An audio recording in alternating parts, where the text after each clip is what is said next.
Hi guys, today in this video we will be building a full stack e-commerce website with admin panel, and for that we are using Next.js as our main framework, TailWind CSS for styling, Redux for state management, MongoDB for data storage, Uploadthing for image storage, and Next-Auth for authentication. So this video is packed with a lot of technical skills and technology, guys. So you will have a lot of opportunities to learn a lot of new stuff if you have never worked with it. So without wasting a lot of time, let me show you what we are going to build today. So this is the front end view of the website, or you can say the client view. So in here we can see we have a logo. This is our navbar. Okay, so currently it's showing 0 item in our cart. We can add items in cart also, and then we have a beautiful hero section, then we have a feature section, and then we have a trending product section. From in here we have products. Like say if I try to add this in cart, a message is pop up, added to cart. So I'll add this one in cart as well, and I'll add this CPU fan in cart as well. So I have added some of the product in the cart. So let's go below and see what we have. We have a beautiful banner section below this, and then we have a new arrival section. So this is the talk of the front end, guys. So let me open the cart and show you how it is going to look. So in cart we have 3 items, as you can see. Gaming headphone, one times into 109. It means it is one quantity of this product is here. If I'll add gaming headphone one more time, you're gonna see it's gonna write 2 instead of 1 here. So let's do this. Let's do add to cart again, and I have added it in cart, and now you will see we have 2. So according to that, the price are calculating, and total price are calculating. We have view cart and checkout option as well, but this is not been implemented. You guys can implement it using a Stripe checkout, or you can make a dummy checkout page yourself. So you can do it on your own. And this is the deployed build. As you can see here, this URL, it's deployed on Netlify. And by the way, I'm gonna show you the local build now. So I'm just closing this tab, and then this is our local build. So in local build, as you can see, we have only one product here. So let me try to add one more product using our backend, our admin panel, as we discussed that we have admin panel in this project as well. So I'll just go to here, and then I'll type localhost 3000/admin/dashboard. Okay, so it will open the dashboard of the admin. So as you can see, it's gonna show the login page if user is not logged in, and if it is logged in, it's gonna redirect us to the UI. So I have logged into the app, so that's why we are showing this product add to product page. If I click on this here, then we will be logged out. So we are logged out now, and we are going to log on with Google, or sign in with Google. So this is the account you can choose. I'm gonna choose this account now, the Brave Coders one. Okay, so this account is here, and as you can see, we have one product, that is the CPU fan, and that is also displaying on our front end. So let's add another product. So I'll go to the product section, and then I'll choose a file, and then I'm going to add this iPad. Okay, so iPad is uploading. Let's wait till the upload is finished and the preview is loaded into this very area. So let's wait a bit. Yeah, it's here. So now we can name it iPad, category Apple products. Okay, and then price $213. Okay, just click on add, and you can see this very beautiful loader here, and product added successfully pop up. So if we'll go to the dashboard now, we can see we have iPad as well, and if we'll refresh this our front end app, then we will see the iPad as well. So it's loading now, trending product section, and here we go, guys. The Apple iPad is also here, and this app is fully responsive, guys. If I'll just show you in the mobile view, So in the mobile view, as you can see, we have iPhone SE. Okay, so in the iPhone SE, this is going to look like this. So this is fully responsive, no issue at all. Okay guys, so let's go ahead and let's start building this very app. So to start building, guys, let's just first understand how the project structure is going to be look like for this very project. So guys, first of all, we will be having a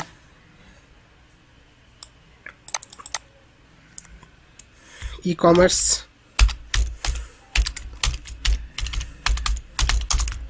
app. Okay, e-commerce app, and then what we will be having is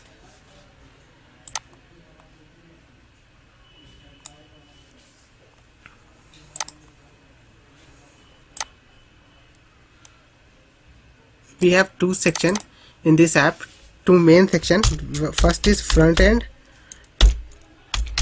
section, and second is backend section, guys. Backend or admin panel section, you can say. Okay, so front end, and then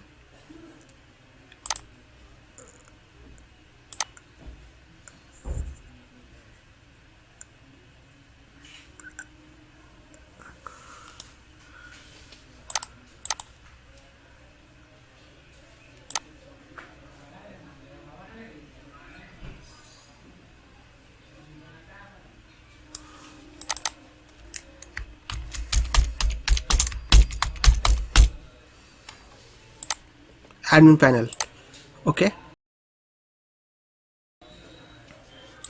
Okay, guys, so we have two main section here. First is front end section and second is admin panel. In the front end section, we will be having a lot of components. So let's see what component we have in the front end section. So I'll just briefly doing it. So I'll take a turn from here, and then I'll take this.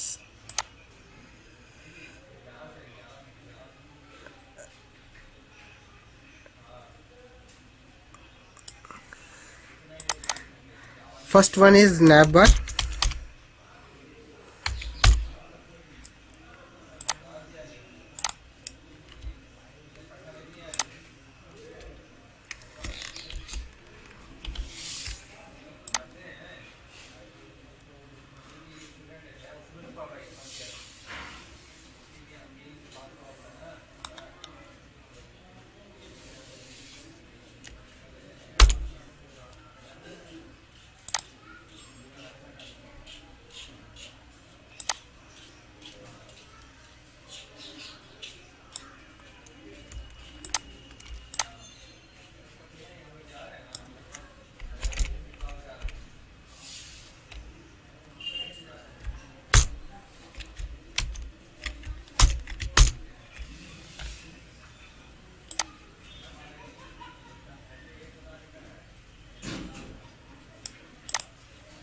And second one is the cart, which I have shown you guys, and then third one is the hero section,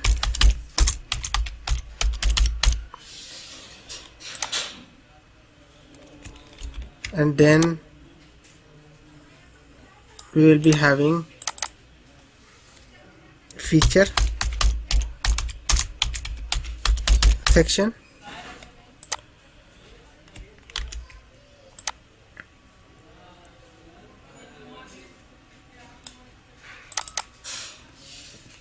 and then we will be having trending,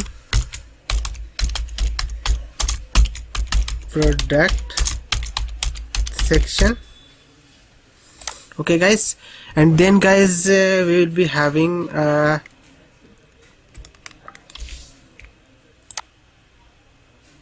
let's keep it here. Okay, so now we will be having a banner section,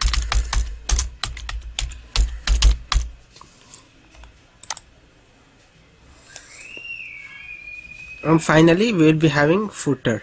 So let's take one more for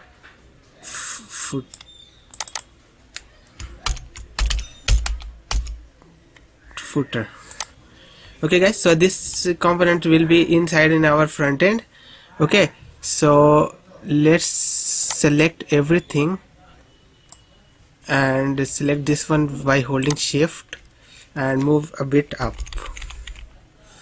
Yeah, now it's looking perfect. So now guys, for the admin panel, so for admin panel guys, what we will be doing is we'll take this one here.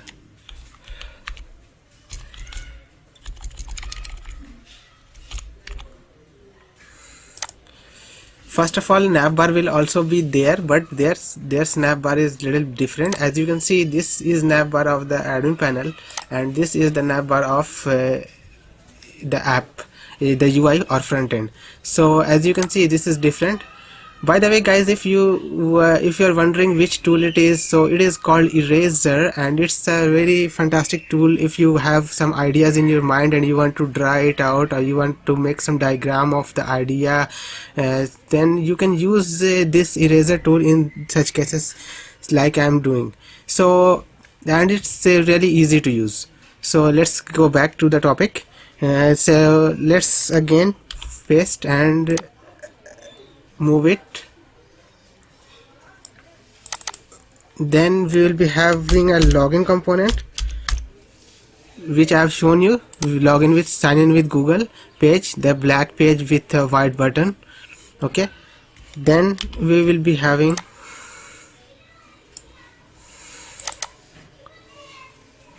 sidebar. Let me show you the sidebar. So this is the sidebar guys. This is also a component, so we are also building it in the admin panel. Okay,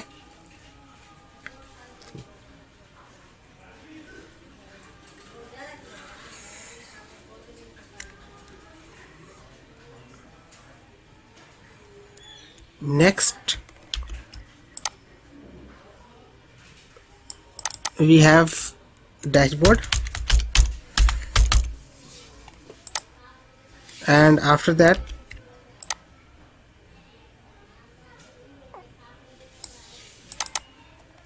we have add product, and after that we have a pop-up. Pop-up is used when we edit any product. So suppose if I just go here and click on this button, so this is the pop-up guys. You can edit any name of the product, category of the product, and price of the product. Okay, so that's it. This is the pop-up. So, and then finally we have a loader. As you guys have already seen the loader, which which spins whenever some request is sent to the server. So that is the loader here. So this is the component structure of our app, both front end and admin panel. So guys, in this app we are using Redux also. So let's understand let's understand the flow of Redux, so that we are aware of how Redux works. So let me select everything and then delete this. Okay, so we have a blank slate now, so we can just take this one, and I'll just gonna take a little bit here, and I'm gonna write view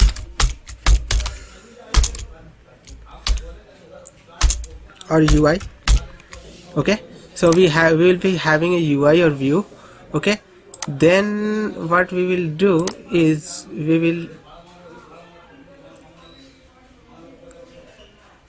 check this and go here, and we will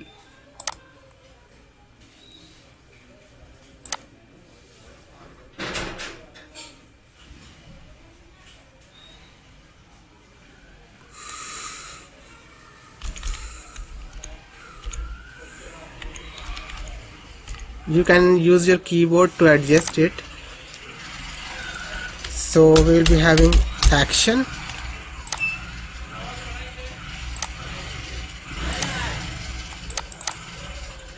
reducer,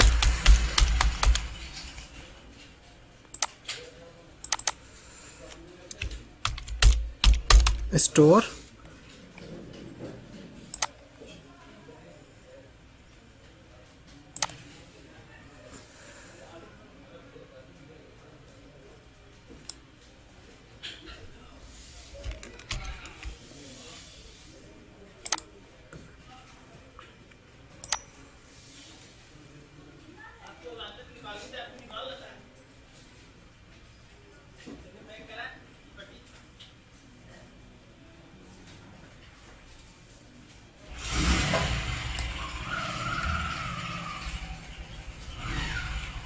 Okay, this is subscribe,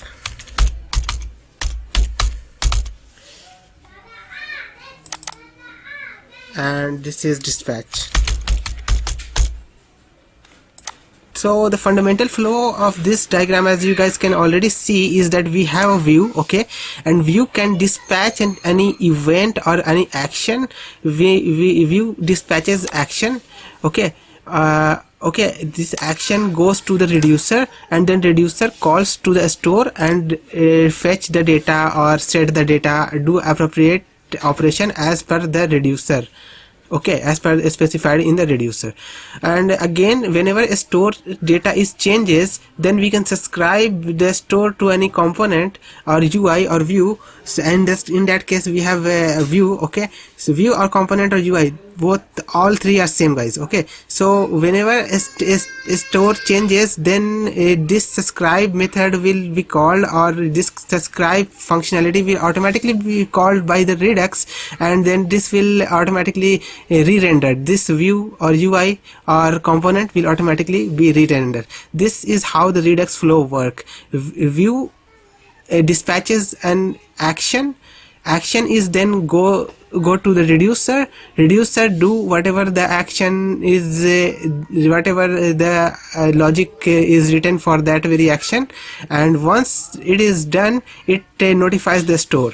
Either it updates the store or fetch the data from the store, okay. So this is how the Redux work, guys. So I hope my diagrams are not that very bad to understand. I hope you guys have understand this. Okay, so let me close the VS Code so that we can start from the scratch, and let me close this eraser and the whole browser itself. So I'm just gonna go open a new folder, okay. So in this folder I'm going to open CMD. So I'll type CMD in the address bar, and once the CMD is here, I'll type npx create next app at latest, create next app at latest, and then app name. So I just gonna say it, call it admin panel, okay. That's it. I'm just gonna hit enter, and then it's gonna ask us a couple of questions. So let's install this by pressing Y. So we are using TypeScript, yes, ESLint, yes, Tailwind, yes, source directory, yes, app router, yes, import default import alias, we want to customize it, so no. So this is installing all the dependencies for us. Let's just wait till it installed. Okay guys, so our project is created. Now what we will do, we will cd into it. So I will write cd admin, and then I'll press tab so that it will autocomplete admin panel, okay. Then what we will do, I'll type code dot to open VS Code inside this folder, okay. So VS Code is here, so I'll open terminal inside VS Code.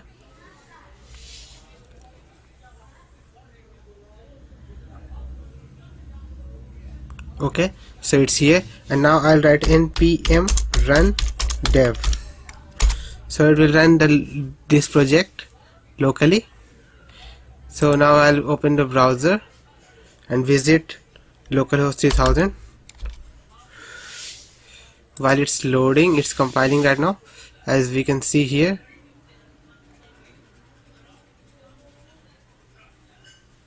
And it's here. So our next project is working successfully. So let's go and edit it. So what we will do next is we will go to the src directory. In src directory I'll go to the global.css, and in global.css I'll remove this thing. Okay, and then in pages, in page.tsx I will collapse this like this, and then I'll remove this, and then I'll type my own main and I'll say hello. Okay, and then I'll go to tailwindconfig.js file, and here I'll delete background image. Okay,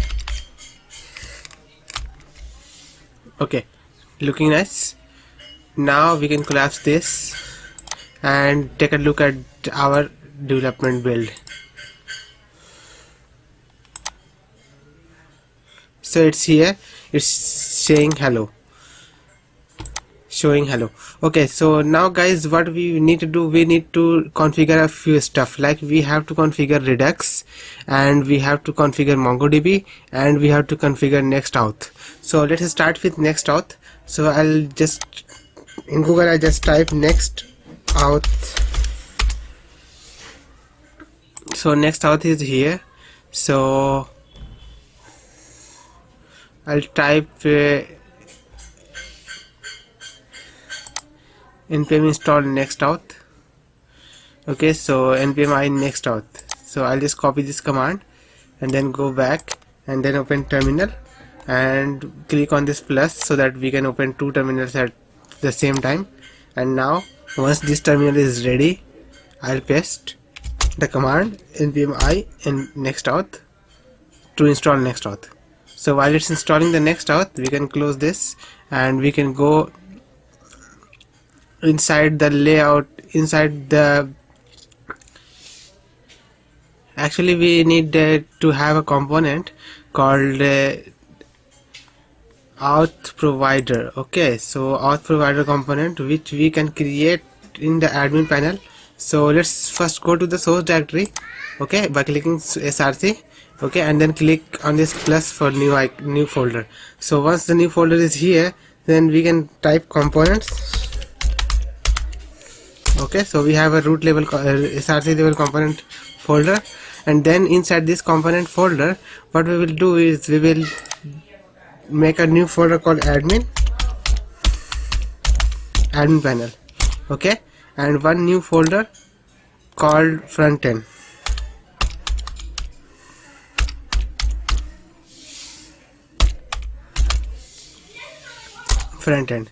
Okay, so we have two folders, admin panel and frontend.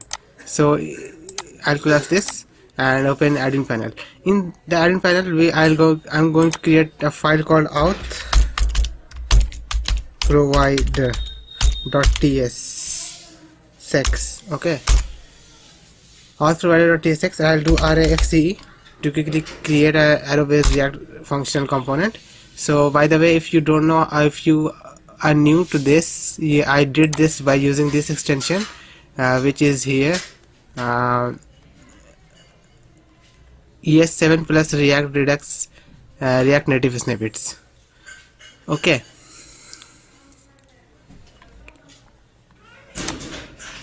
so next auth provider is here. So now in the auth provider what we are going to do is we are going to do a couple of stuff. First of all, we will declare it use client. So I'll say use client, and then I'll import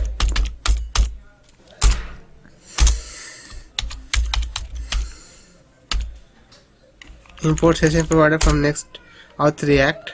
Okay, and then we don't need to import React anymore, so I can remove this line, and I'll take interface props type, and I will say children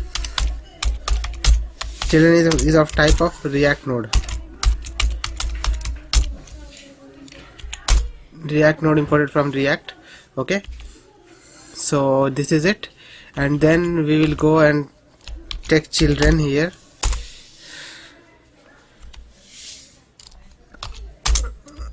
it will be of type props type.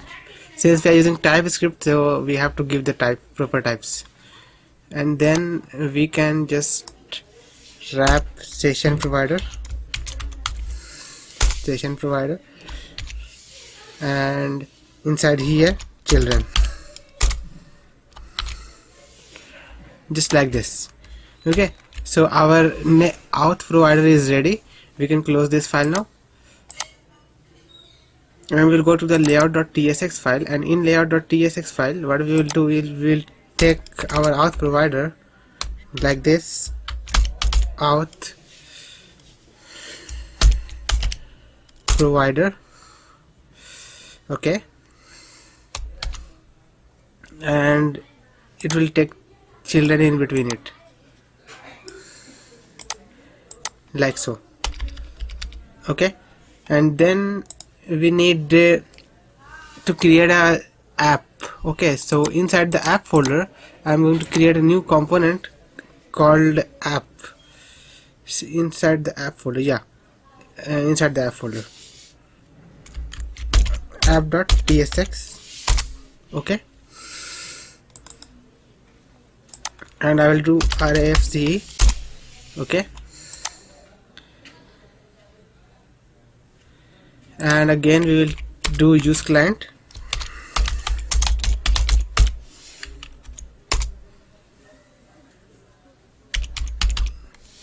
import store. It will give us an error because we don't have any store right now, but we will set it up.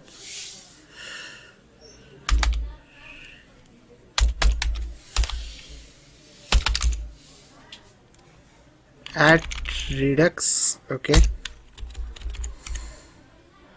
/store. It will give us an error, just ignore it for the time being, and then we will take import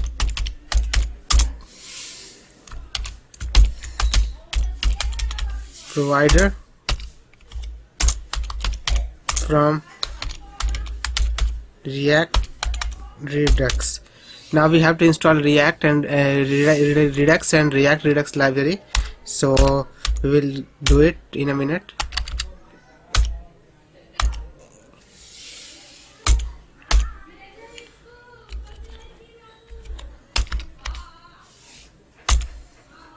Okay, so let's go to the browser now and then search for React Redux. Redux.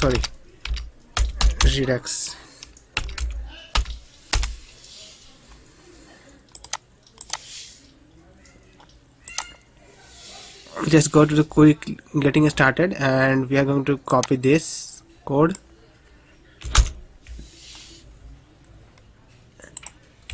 and open the terminal and paste it in and go back to the browser once again, and then we have to install Redux, npm install Redux, okay, Redux toolkit and then Redux.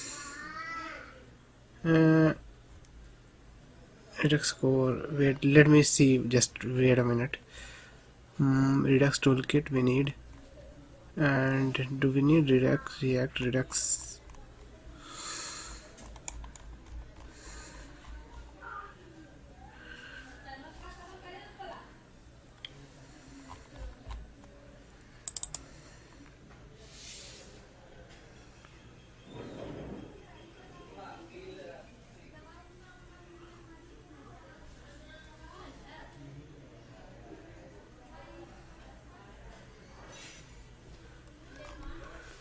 We have installed React Redux JS toolkit. Okay, now we need to install React Redux. Okay, so I'll just write npm I React Redux.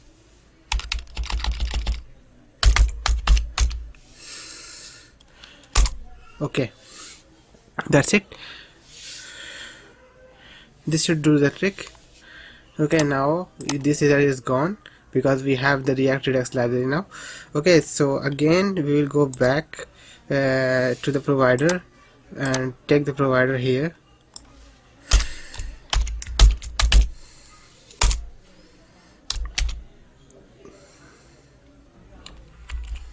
and we will do children of type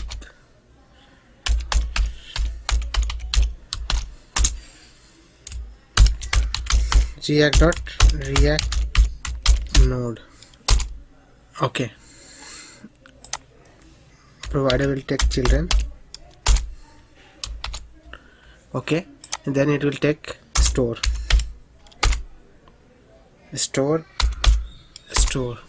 Okay, so now again just this error because it cannot find it because we have to create it.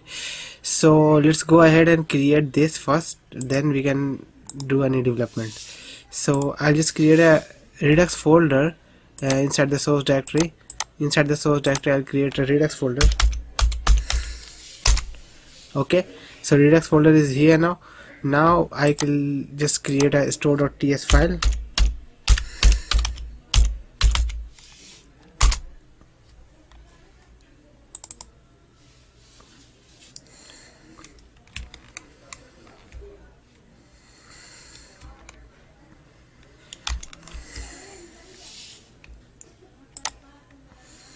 So I'll just go and copy paste some of the files here. So now as you can see, we don't have this reducer right now, so it's giving us an error. So we will just go ahead and comment this out and comment this out as well, so that we don't have any error. Okay, so for now we are set, but let's go ahead and create these reducers also, and then cart reducer, loading reducer, product reducer, so that we don't have any error and we can pretty much go on smoothly later on. So I'm just going to uncomment it. Okay,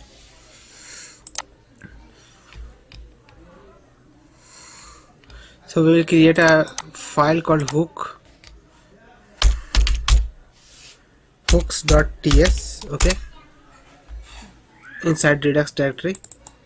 And in here what we are going to do is we are going to do export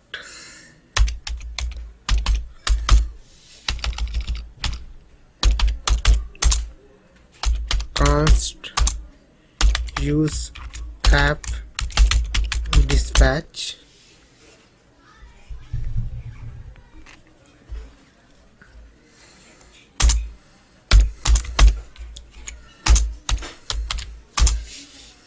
use dispatch. Okay,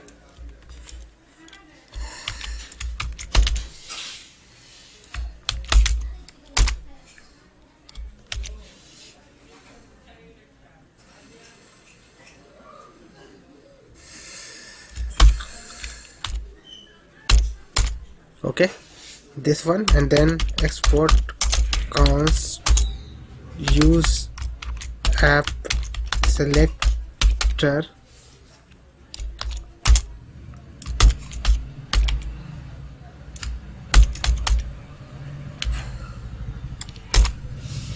type your selector hook, and then root state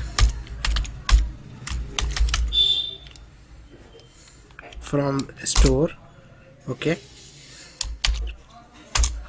equals use selector.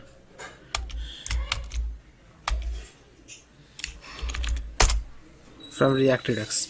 Okay, so this is our hook basically, and then we are going to create a folder called features inside Redux.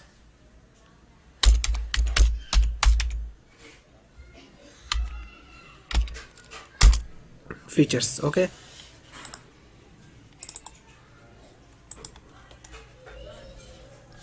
then we are going to create a slice called cart slice.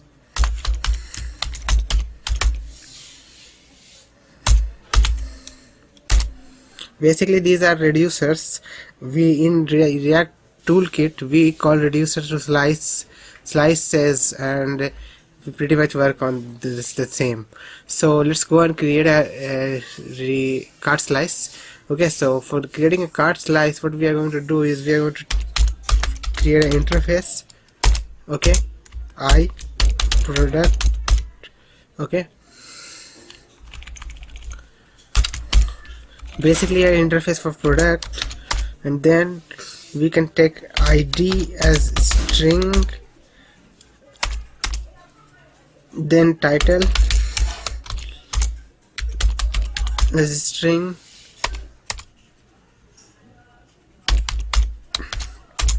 image as a string,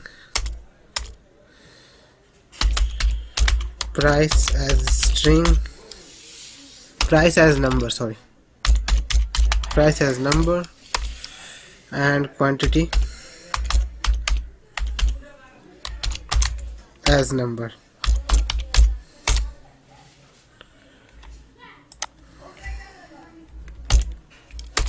Quantity. Okay, so this is it. Now we will go and create a const initial state.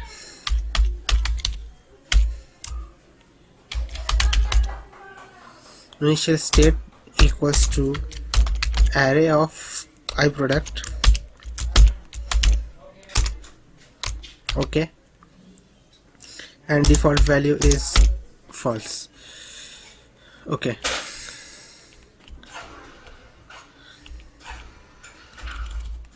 and there we have some typo, so I'll just type control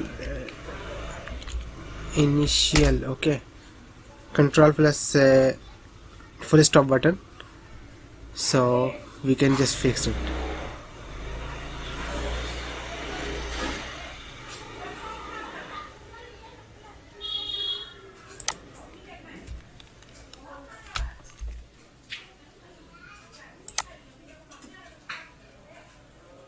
It's not equal to, it's going to say the type, and this is the equal.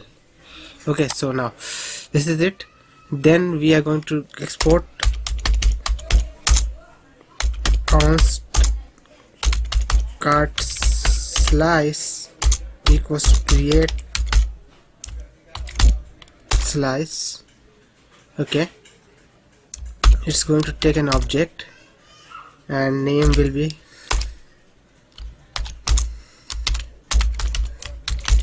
cart slice. Okay, then initial state, and then reducers. Okay, so now it will take an object, and this object will handle add to cart. So we are defining a reducer for add to cart. It will take a state as well as action of type payload action,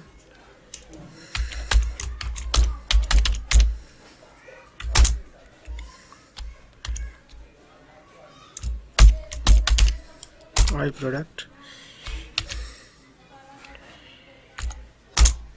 equals to an arrow function. Okay, and then we can import it from React Redux toolkit.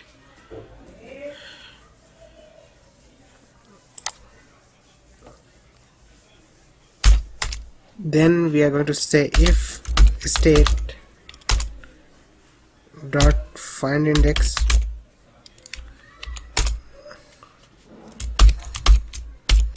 of product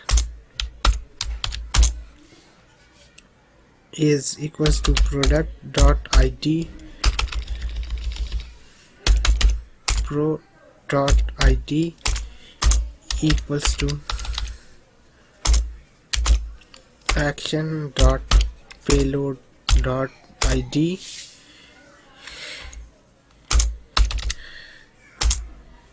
if it's -1, it means that product which we are searching for is does not exist in this if statement.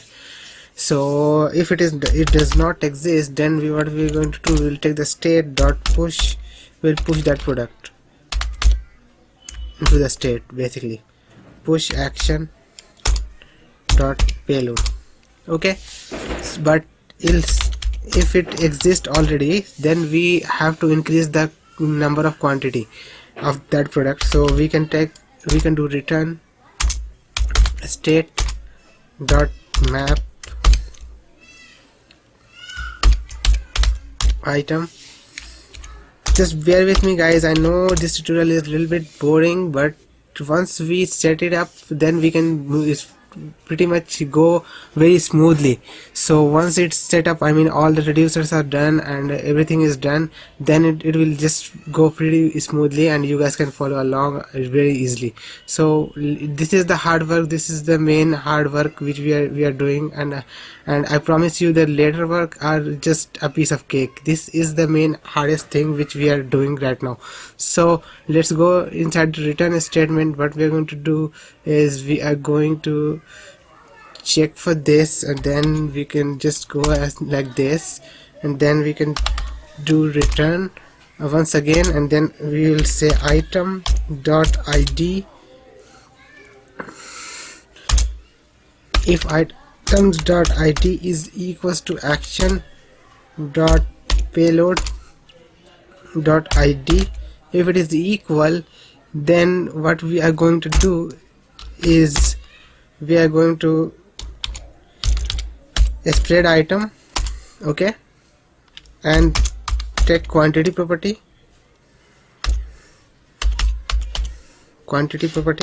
okay, and set it to item dot quantity plus 1. Whatever the quantity item has, we will increment it by 1. Okay, so again what we are going to do is now we will just return item. If this is not the case, then we will return item. Okay, so it's arranged like this, and then we can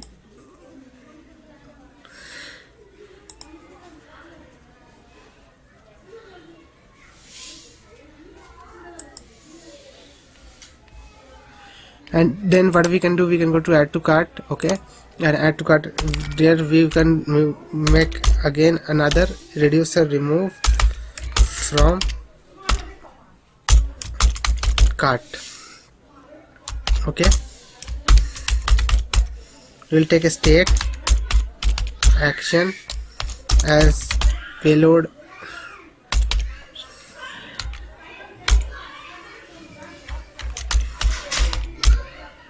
action of type string,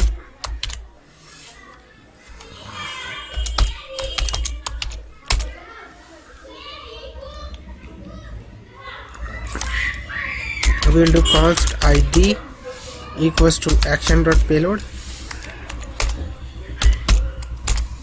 okay, and then we will return, filter out the state dot filter, okay, item, and we will say item dot id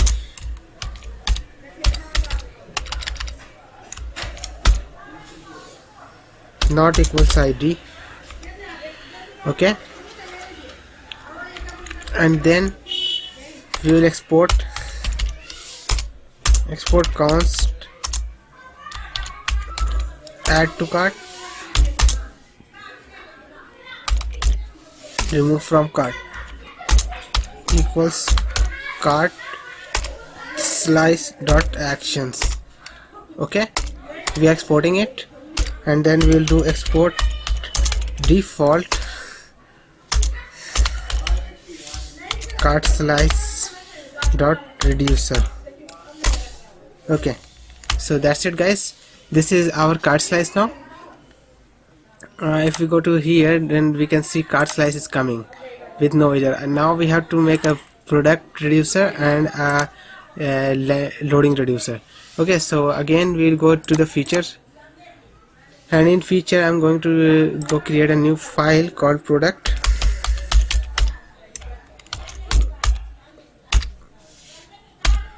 slice.ts, okay.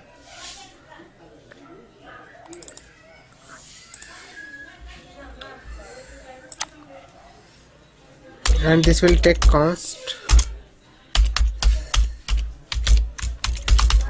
initial state of type I product,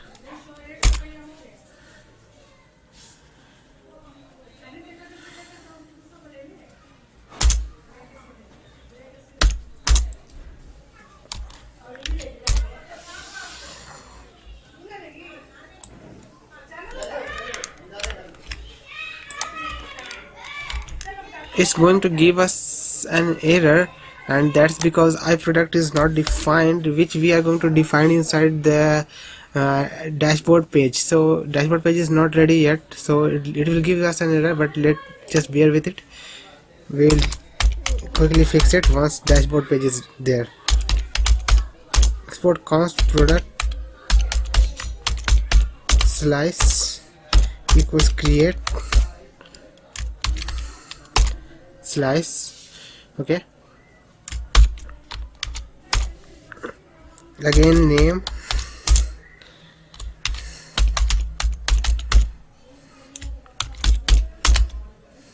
product slice, initial state and reducer.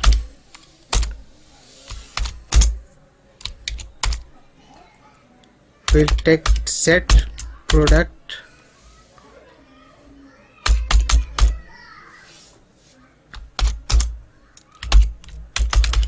state as well as action of type payload action of iProduct.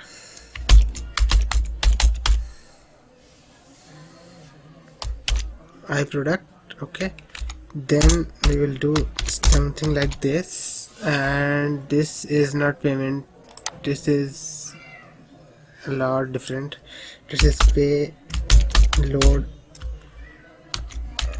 action. Okay, iProduct is not defined here also, but no need to worry. We will do return action dot payload. Okay, and we will export some stuff. Export const set product equals product slice dot actions. Okay, export default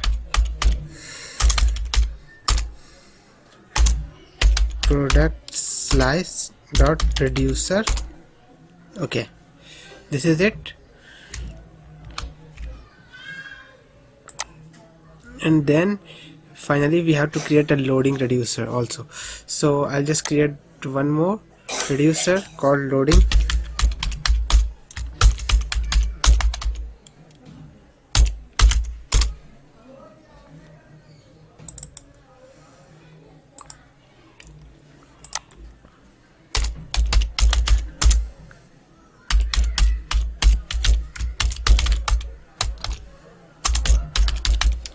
Initial state will be a boolean and default value will be false. Okay, export. You guys will see how easy this will make our app once we set it up. I know the setting things up is a little bit lengthy, but it will pay us. Create slice. Okay, loading slice. Okay, and name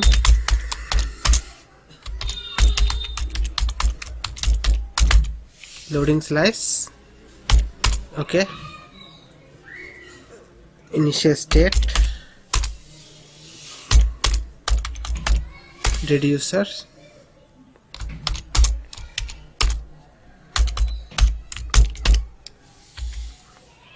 set loading. It will take a state action as payload action of type boolean.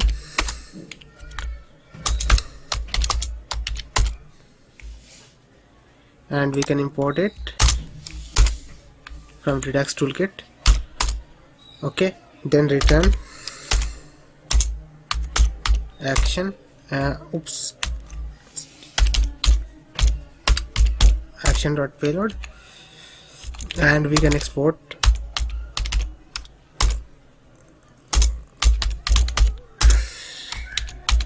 set action, set loading. Okay, loading slice dot actions, and now we can do export default loading slice dot reducer. Okay guys, so that's it. The store should no longer give us any error. Loading slice is still an error. Okay, let me see, maybe we spelled it wrong. Loading slice,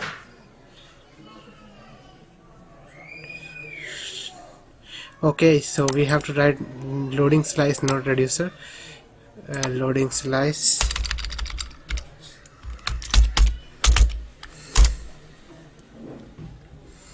okay. Now the store is no longer giving us any error. So we have all the reducers set up, and then what we can do is we can go back to our layout component, which is here, and then we have this auth provider, and below this auth provider what we can do is we can create a new component called app. Okay, we created it, and this app is also taking the store now.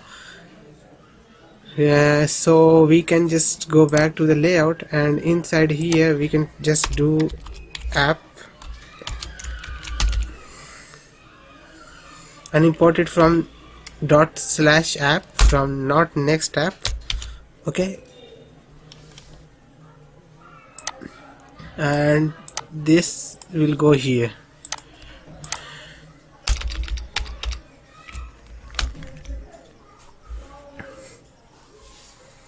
Now once this is set up, next thing what we want to set it up is React Hot Toast.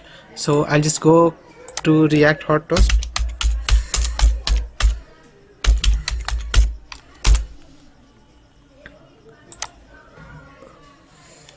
and we will just copy this command, which is, I'll just copy the name here. Okay, since we are not using yarn, we are using npm, so I'll just manually write it, npm I React Hot Toast. Okay, so React Hot Toast is also here now. Now in the body, right here we can do toaster. Okay, position. Okay, bottom center, and then reverse order to false.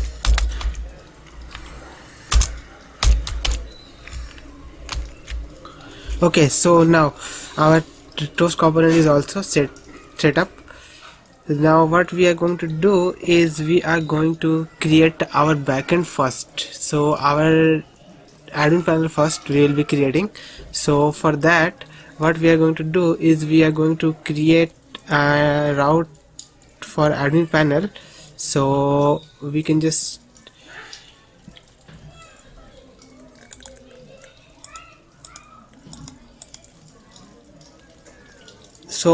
go to the app, and in app I'm just going to create a new folder called admin.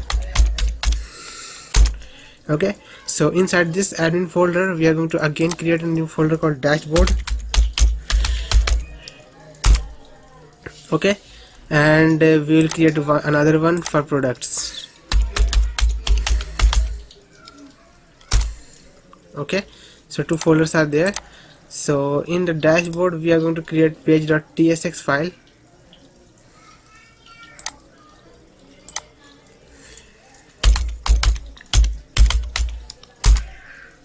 and I'll just do rafc. Okay, and I'll just gonna write dashboard and just do rafce and type dashboard. Okay,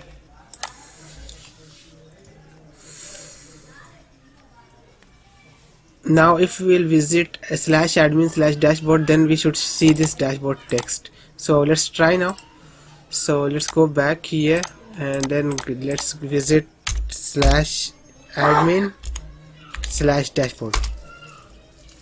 So now the dashboard text is coming. It means our assumption is correct.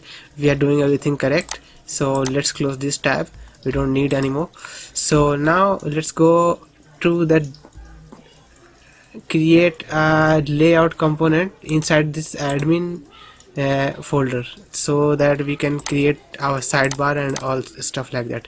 So I have clicked on the admin, and then I'm just going to create a new file called layout.tsx. okay, and I'll do rafce. okay, so this layout file will do a lot of stuff, but let's just be a little not okay. So this layout file will do a lot of stuff, so let's just make it little simple and do a step by step. So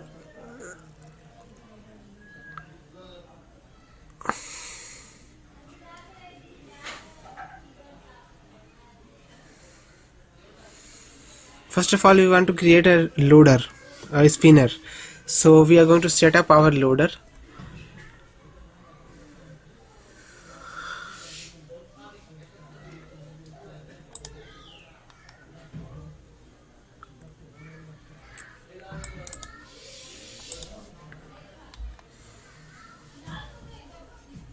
So we will go back to the browser and then search for CSS loader.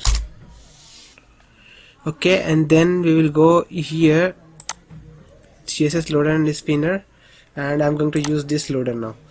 So again, we are going to copy this, and we are going to create a new file inside this admin panel, and component / admin panel. Okay, and then I'm going to write it the name loader.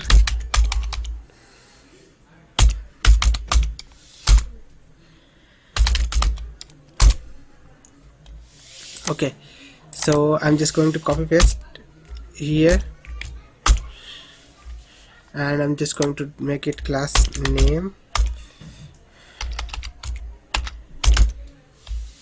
Okay, so again we are going to give some style to this now, class name.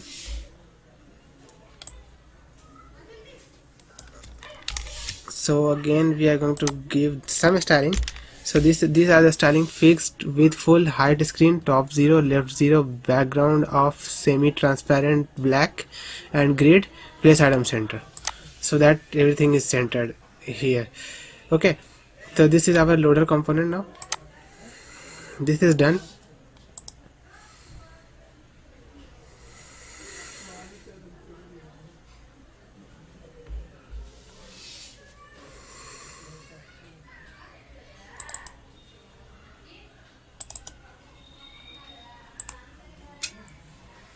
Now we will create our login component.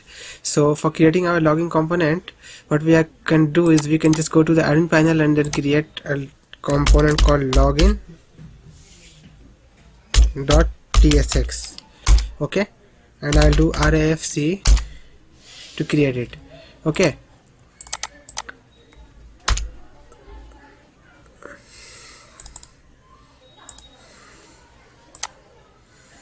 and for that we need React icon library. So let's install React icon. So I just type npm i react -icons with an s. So React icon is installing right now. So I'll just go to the browser and take a new tab and go to the React icon. I just type Google. We need an icon of Google, a colorful one, this one. Okay, so we are going to import it, copy the import statement. Okay, so again we have this import statement copied. Okay, so icon is here now, and then what we can do is we can take a div with some class name pg black,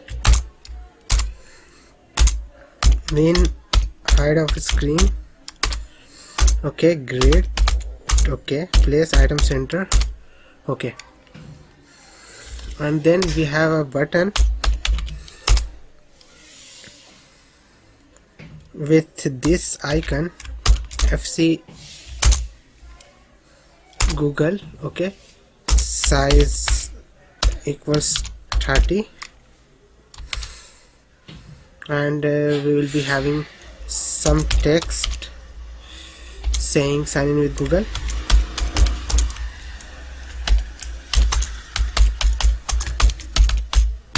Sign in with Google, okay, and this button will have some style, BG white, PX8, PY4, flex, gap of 2, and item center. Okay, so that's it for our login button. So now let's go back to the layout.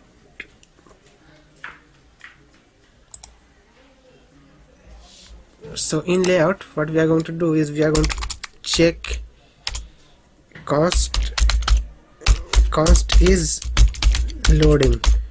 We are going to check if the page is loading. So we will use our app selector and we will do one thing. We will make it use client so that we can use some hooks,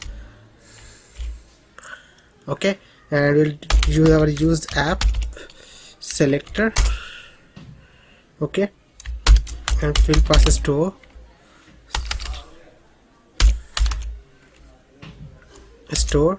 and we will do a store dot loading reducer. Okay, that's it. And then we can do const, we can check if user is logged in or not, const data, and we'll rename it to session, okay, equals to use session from React Redux, okay, and then we will check if statement, if not session dot user. If it is not the case, I mean user session dot user is not present, it means user needs to log in, he is logged out. So we will return login component, login component, okay, else we will return layout. So let's see if it is working or not.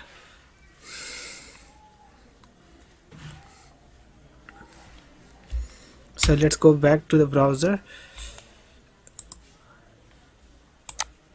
So we can see the login screen now, and if we log in, then we can, if we click here, we should be able to log in, but it's not working because we have not assigned any event listener in the login page.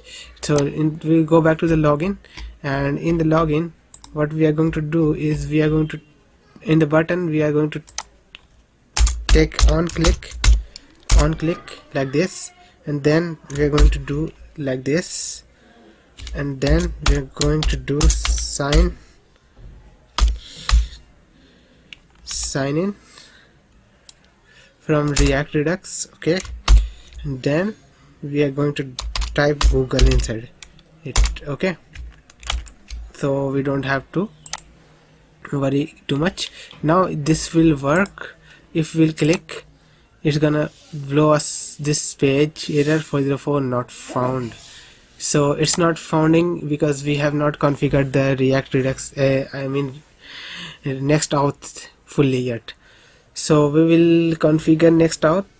Let's configure Next-Auth now. So to configure Next-Auth, we are going to go to the app directory and we close everything. In the app directory, we are going to create a directory called API, okay. In the API directory, we are going to create a directory called auth,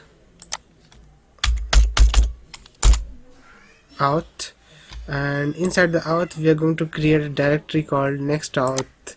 So create a directory with a square brackets, triple dot, next-auth,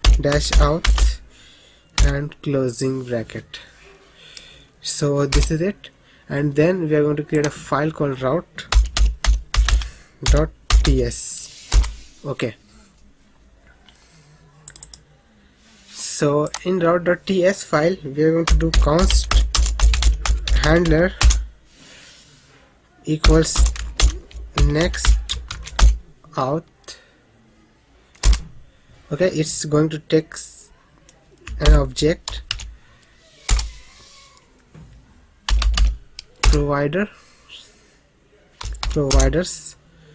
and it will be an array, and we can pass Google provider. We are only using Google provider now.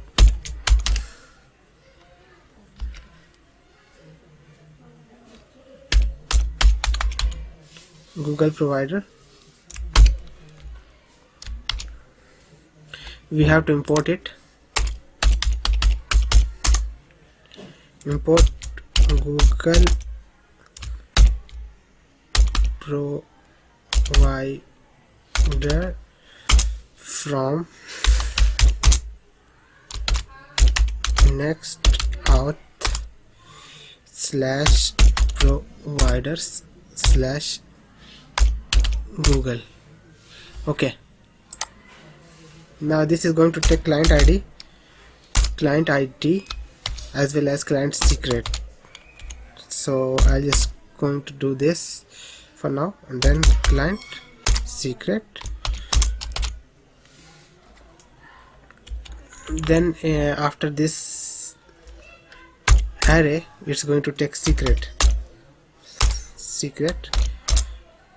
and we are going to do process .env Next-Auth secret. Okay, Next-Auth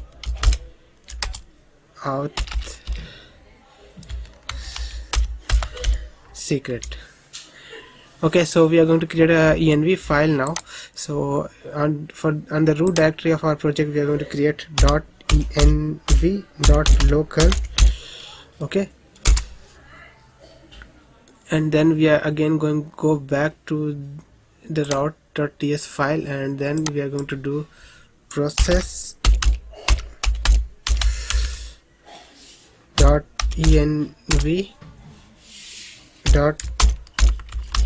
client underscore ID,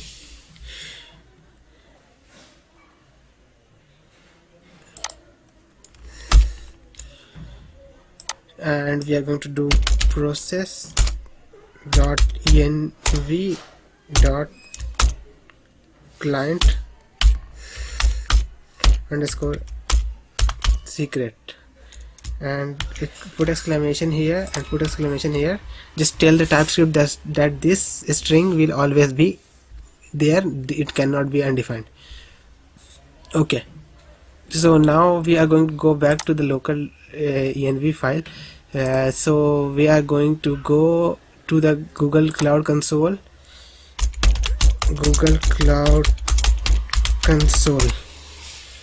Okay,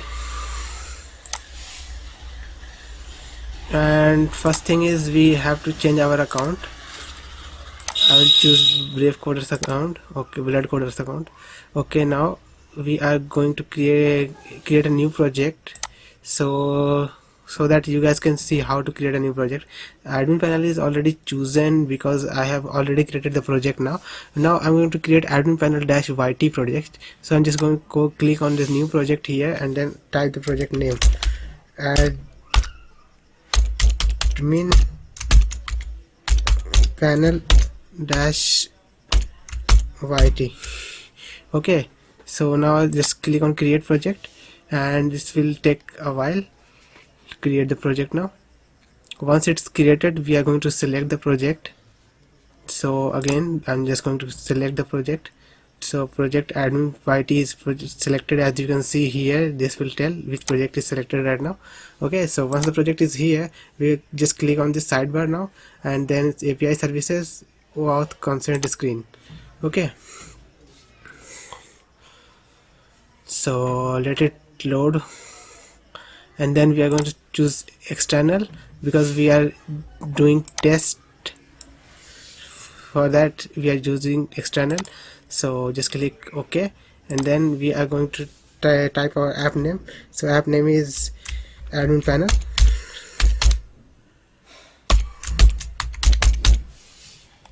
support email ID,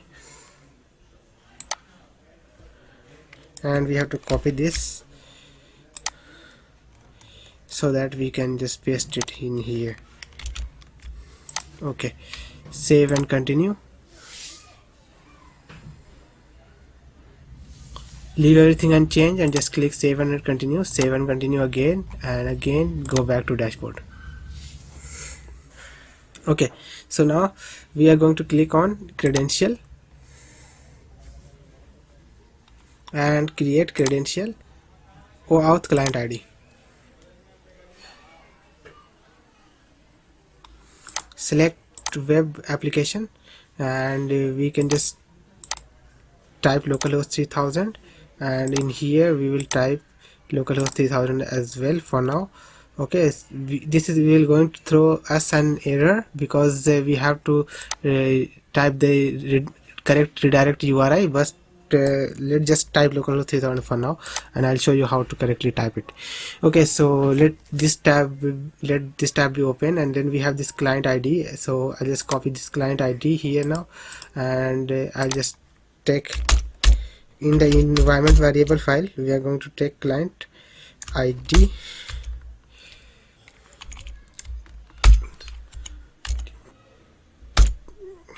so this is the client ID now, and this is the client secret. So we are going to do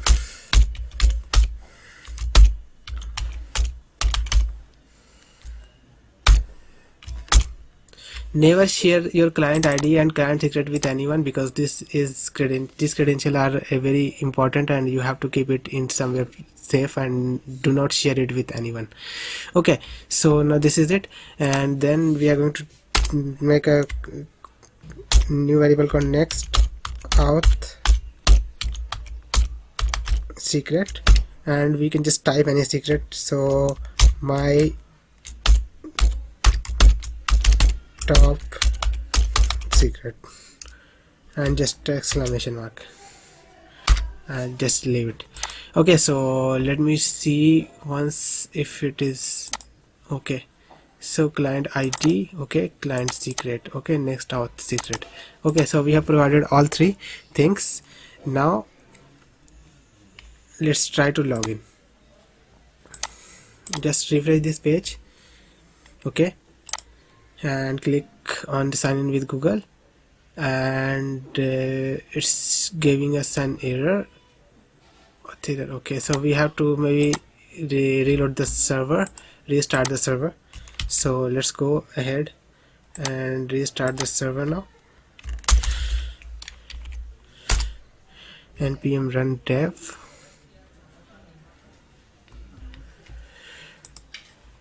Okay, so I'll just reload this page.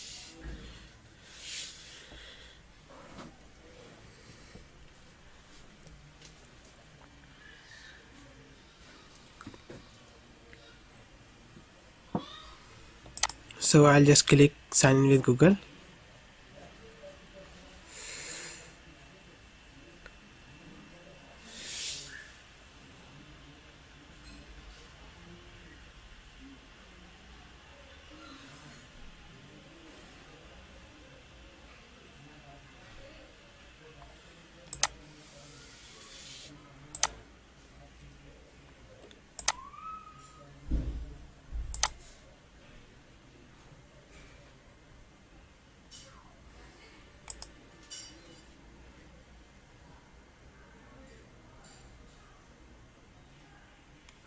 Okay, I know what the error is.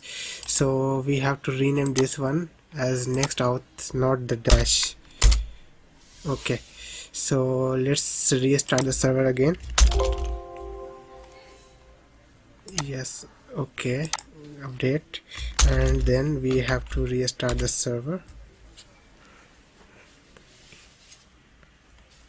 and we have to export this as handler also. Okay, so export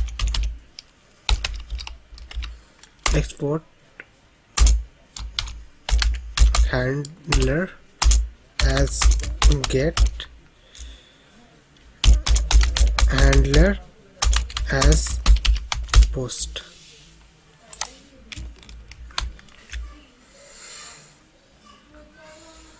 Okay, so now reload this page.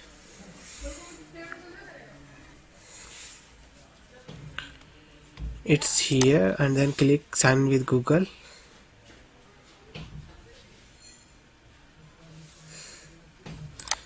Sign in with Google. It's saying auth error. Okay, let's just reload this page again, and then try sign in with a different account. Okay, we can do it, but let me just go here.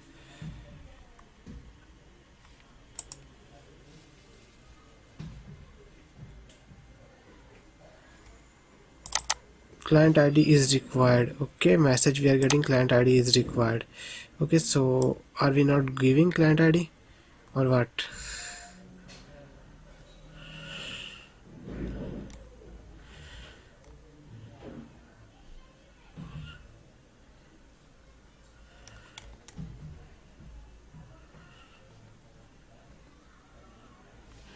So we need to pass something like this. I don't think this is right. Okay, client ID. Okay, maybe we have message failed in the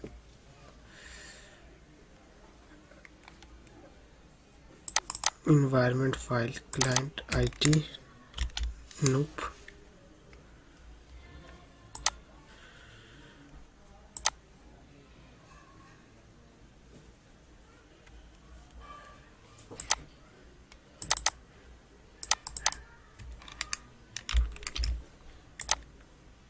Client secret.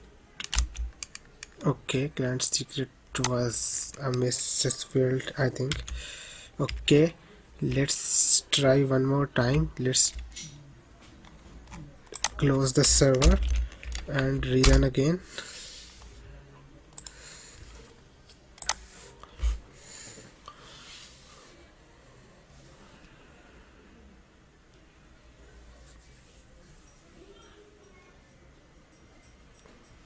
Okay, I've clicked on sign in with Google.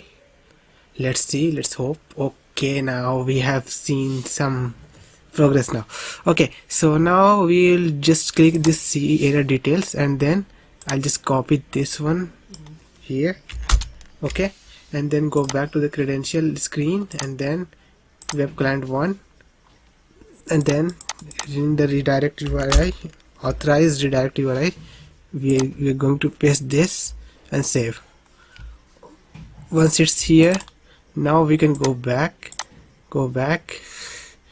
and reload this page and just click sign in with Google, and it's displaying the accounts, and I'm just clicking this account and continue, and we are seeing the layout page.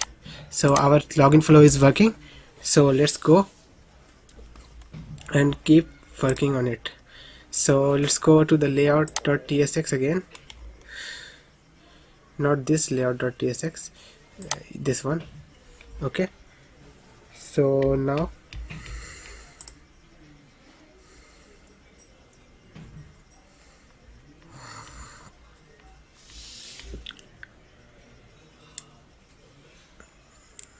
we are going to have children again.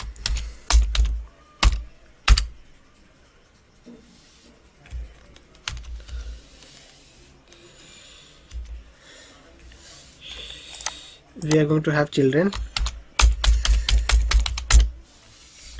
of type React node, so we can just type it here also, children, and then of type React node. Okay, and then we can just do one thing. We will just give it a class name,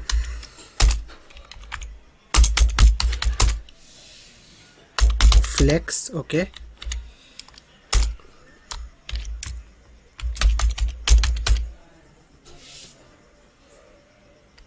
we will take our sidebar component here, and then we will take div I'll just comment this one for now.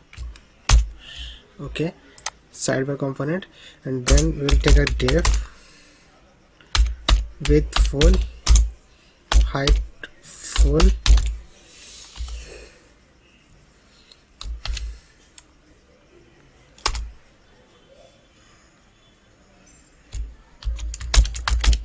navbar component will go here. Okay, I'll comment it right now, and then we can do children.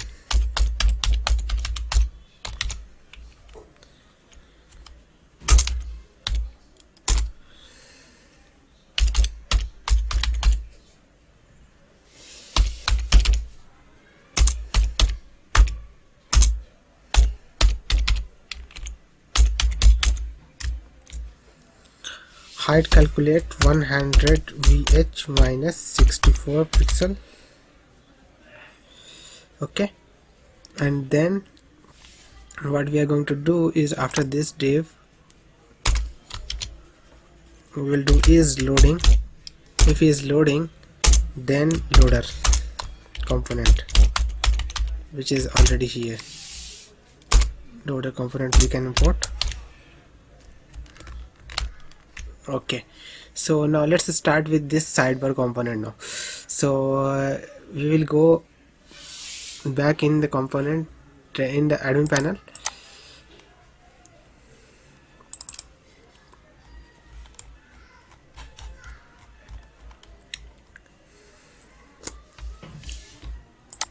So in the admin panel we just create a new component called sidebar.tsx, and I'll do rafc.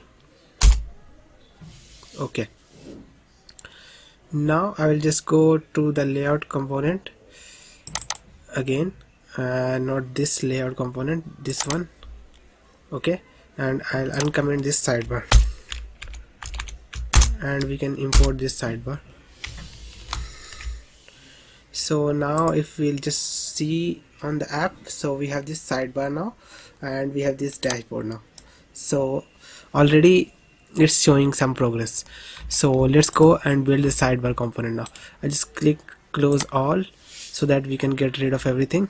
Just click on sidebar, and then that's it. For sidebar component we need some of the icons. So for that I am just going to copy paste the icons which we require. Okay, so these 5 icon, which this 4 icon or 5 icon, I don't know, these icons we require. Okay, so now we will have something called menu, an object, an array of object. Okay, so this will look something like this: menus. Okay, so it has title, icon and href. Okay, so as we can see here, so now let's go and create it.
And in src we will have slash logo.jpg file, which we currently right now we don't have, but we will copy from our previous build, so we don't have to worry. Okay, so logo is here, and then we can have a UL.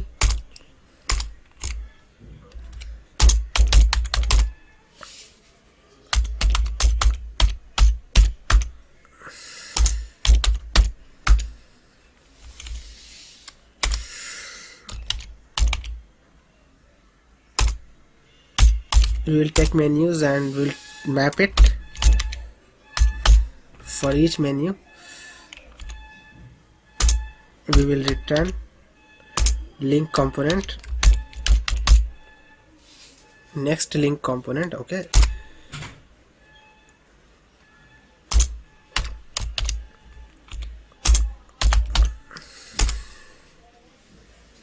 key as menu dot title, and we will take an href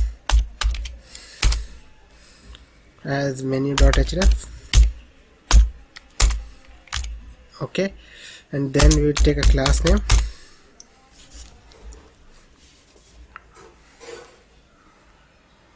Now we have to go to the tailwindconfig.js file, ts file. Okay, so we are here and we need to import some colors also, and we need to do some configuration in extend. So in the extend, inside this extend, now just click enter and then paste this.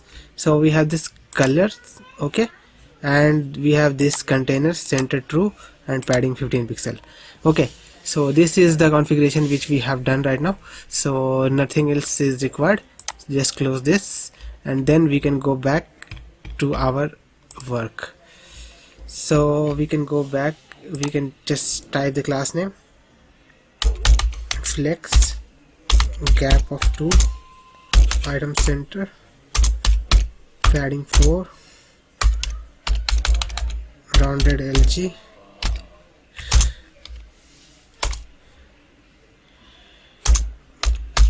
cursor pointer, on hover, VG pink. Okay, hover,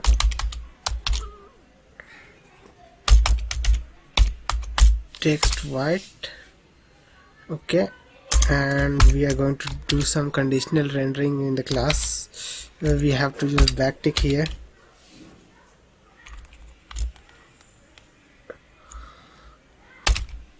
Backtick as well as this bracket.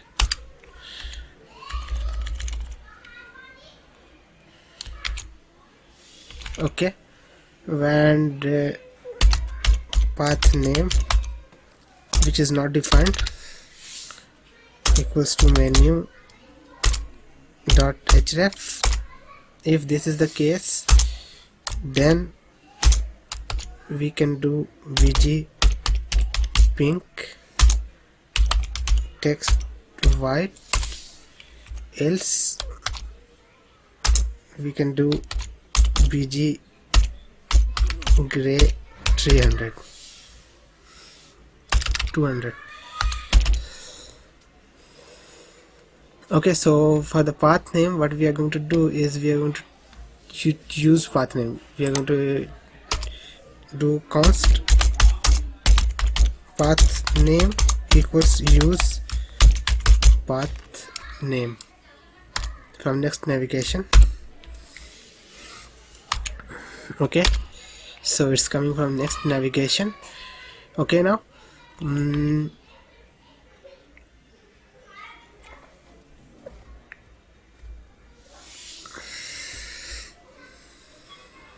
in here we will have a h2 with some style.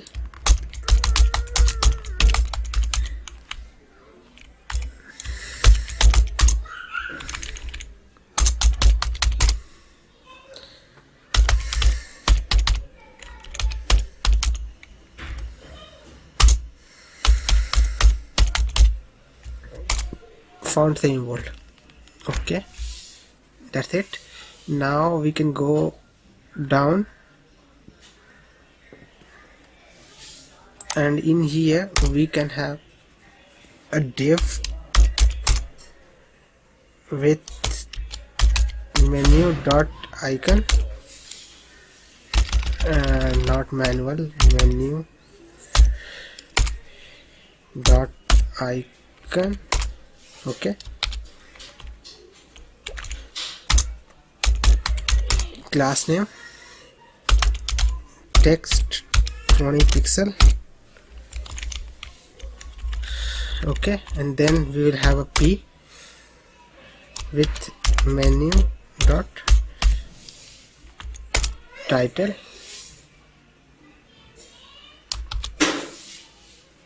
That's it. So let's go and see what we have in our UI.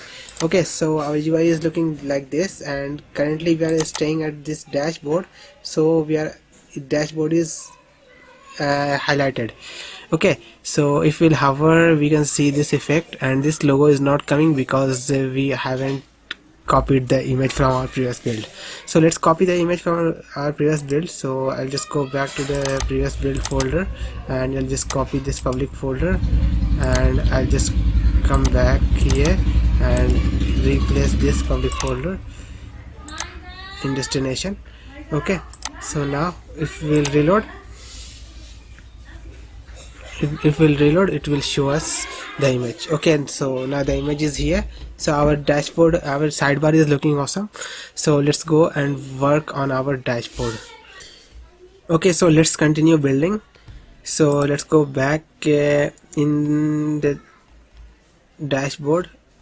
If you don't need to open this in the dashboard, we are going to go to the page. Okay, so in here we are going to build our UI for the dashboard, which is very simple UI, and we are also going to fix this error which was in product slice.ts file. Okay, so let's go back, and we will do use client. Okay, and we will do export interface,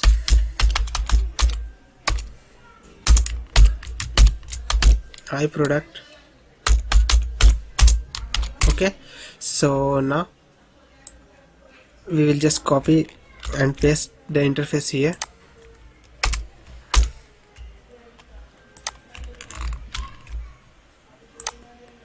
and we can import it now. Okay, so this error is no longer coming. So that's it. And now what we can do is in the dashboard here,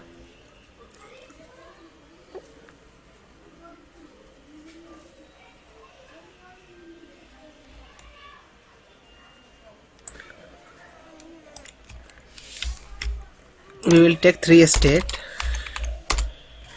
and these 3 basically use state imported from React. Okay, so now we can do a use effect, and we have to get the products. We have to create a API route for getting our products. So for that we can create a API route, but let's go and assume that we have the API route and we can just work on it. So let's use our Redux. So we'll do const dispatch equals use app dispatch. Okay, so again use effect, this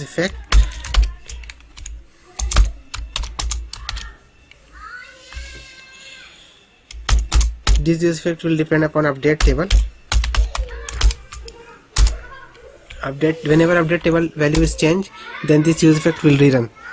Okay, and I will tell you why this is rerunning and why not in later, so just bear with me. So again I'll take dispatch, and I'll take a function called set loading. We have already created to true. Okay, and we need a library called Axios for request and response, for sending request and response. Okay, so we'll go to the new terminal called npm access. Okay, so once access is here, we can import it inside the use effect. So I'll just write xius access, okay, dot get access dot get function, and then we can just type API slash get underscore products, get products, and dot then. If this is done, then we can do res, then we can do set product, set products, okay, res dot data, okay, dot catch error log error,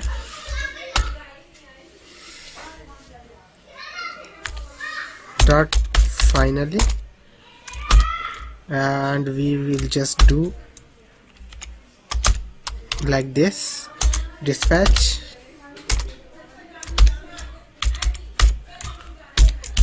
set loading false. Okay, so this is it, and now we have to create this get products route inside the API. So let's go and create it. So in the API directory, what we are going to do in the API directory means this one. Okay, so we are going to create a new folder called this get products. Okay, so once get product is here, what we can do is we can create a route file inside it. You can create route.ts, okay, inside it like this. Now we have to connect to MongoDB, so we have to configure MongoDB, and we have to configure it to work with Next.js. So let's go install Mongoose. So npm I mongoose. Okay, so while it's installing, we can go to the MongoDB website. So we can go here, MongoDB,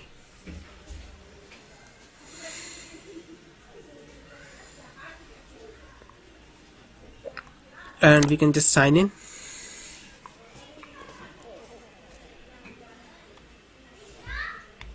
And we can just take an account. The Brave Coders account I'm taking.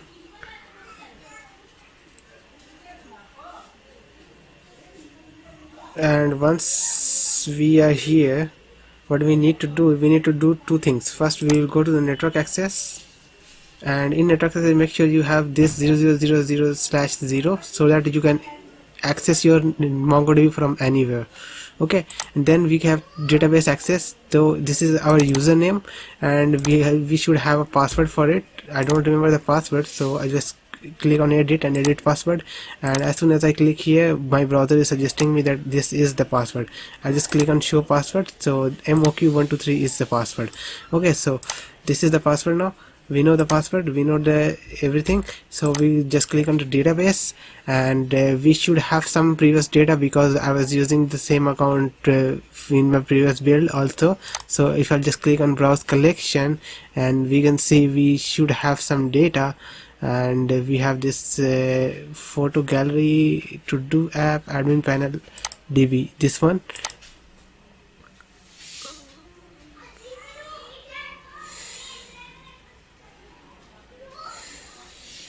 So we have these two data, so we don't want to have to do DB here, we'll just delete it, and we don't want photo gallery here, so we will just delete it.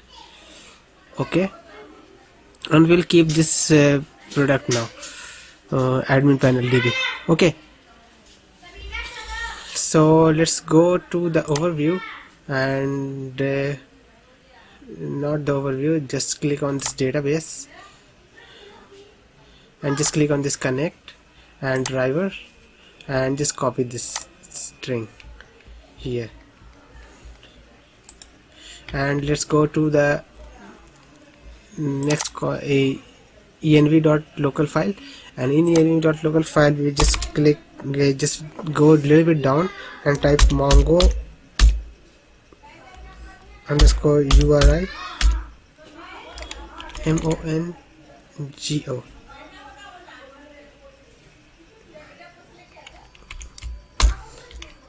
Mongo URI. Okay, and we are going to paste this one which we copied, and then instead of this we are going to type our password, which is MOQ123. okay, so this is done, and then we have to write the database name, which was admin dash panel dash db admin, I think underscore panel admin panel db. Let me double check it if it was it. So browse collection admin underscore panel dash underscore db. So this is it, admin underscore panel underscore db. okay, this is the database name. We can write any other name, but this will create a new database inside the MongoDB. So I'm just going to keep the same so that we can fetch some data from there. So it's because in the start we don't have any data, but in this case we will have two datas as we've seen in the MongoDB. okay, so now this is our Mongo URI. So now the next thing is we need to create a function called connect MongoDB, a function by which we will connect our MongoDB. So we inside the source directory we will create a new folder called libs. okay, so libs is created. So inside libs we will create a folder called models. okay, and inside the libs we will create a new file called mongo connect.ts. okay, so mongoconnect.ts is here. So we will just do export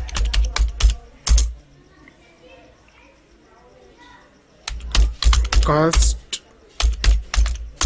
connect mongodb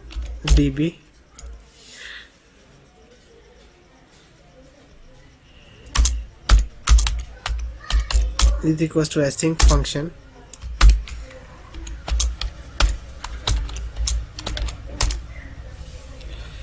And we have a typo here, so I'll just click control and then period, so we can just fix it. By the way, this is done because I have installed this code spell checker plugin.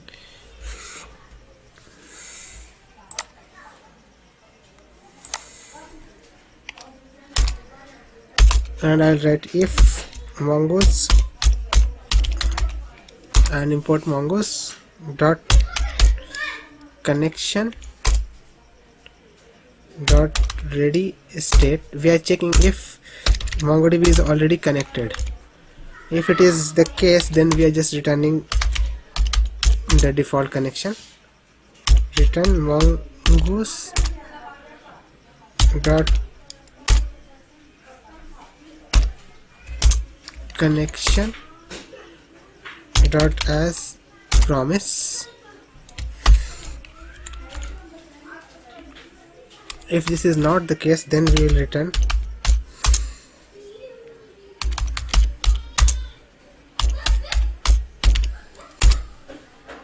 await mongoose dot connect. okay, process dot env dot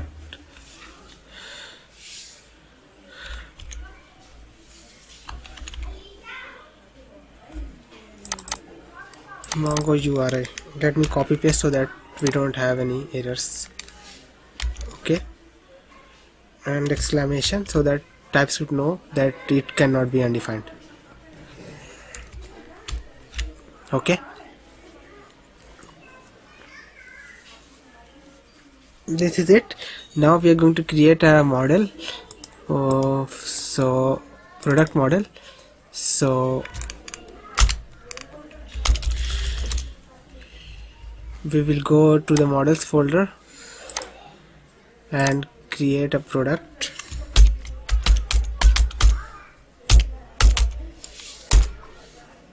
and I'm quickly going to copy paste and tell you guys what is going on here. So as you can see, we have imported a schema model and models from Mongoose, and we have a constant called product schema equals to new schema, which is this one. Okay, and then this takes a bunch of stuff as option as in object. So first one is imgsrc, then second is field file key, then third is name, and then category, and then price. So imgsrc is the image, basically the image. Okay, file key is basically the key of the image which we are going to use in our Uploadthing database. Okay, so that is what file key. Okay, and name is the name of the product, category is the category of the product, and price is the price of the product. Okay, so and then in down here we are going to do const product equals to models.product. If models has a product, then we are going to use it, otherwise we are going to create it by using this constructor. Okay, and then finally we are exporting default product. Okay, so this is what we are doing this time here. Okay, so now in the route, get products route, so we are going to write export async function get. Okay,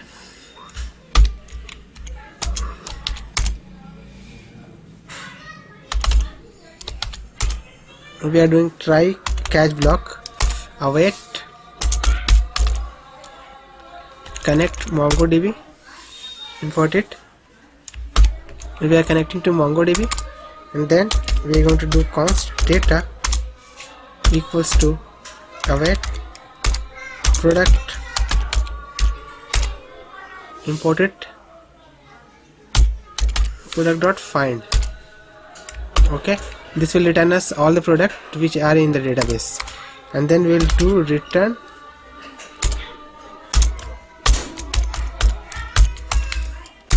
next response .json data. Okay, and then we can catch if there's any error, catch for error,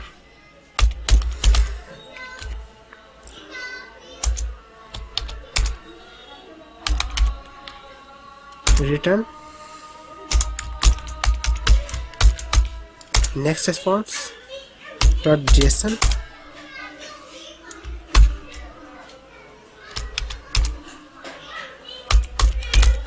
error message something went wrong. Okay, and then a status code,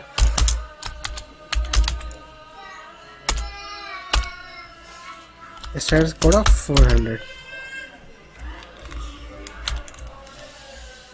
Okay, so this is what we are doing inside the route now, get products route. Okay, so I'll just close it, and this get products is working now, and this should be working if we will just go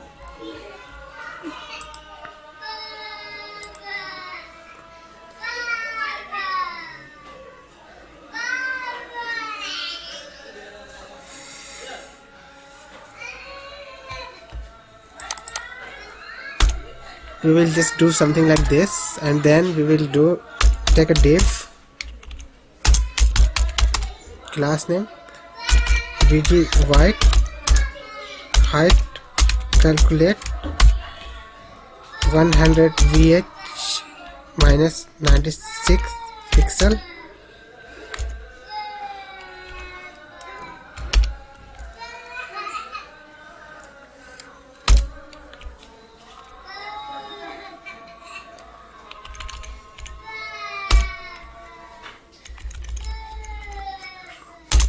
okay, rounded lg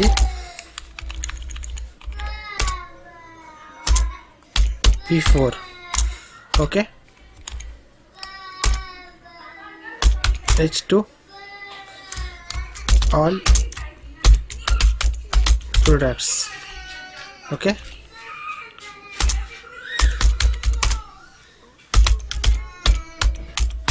text 3xl. Okay, now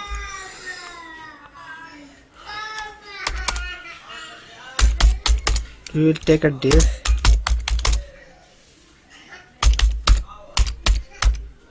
empty4 height calculate once again 100 VH minus 180 pixel.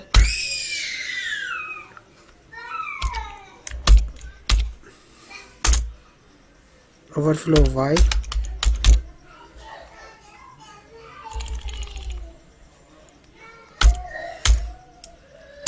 overflow Y scroll, not scroll, auto. Okay, so that whenever overflowing is there, then it container will allow give a scroller so that we can scroll down. Okay, so again we will have a table.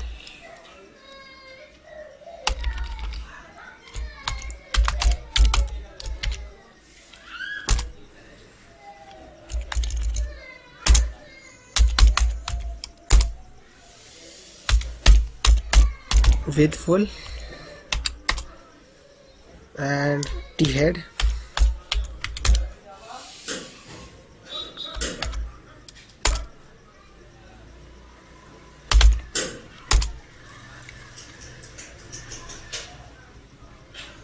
tr. Okay,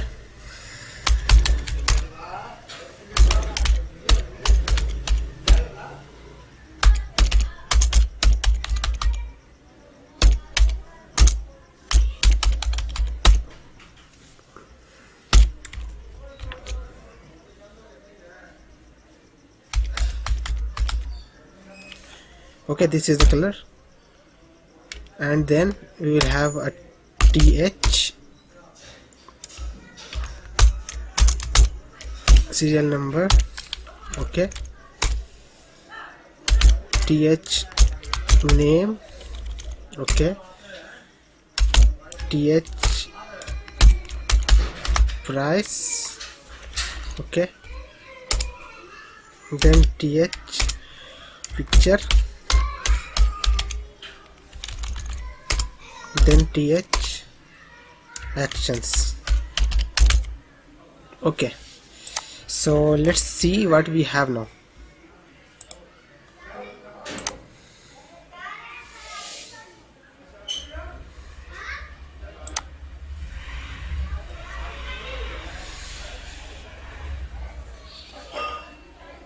Okay, so this is what we have so far. Okay, all products is here and SR number is there. Okay, so we will go to the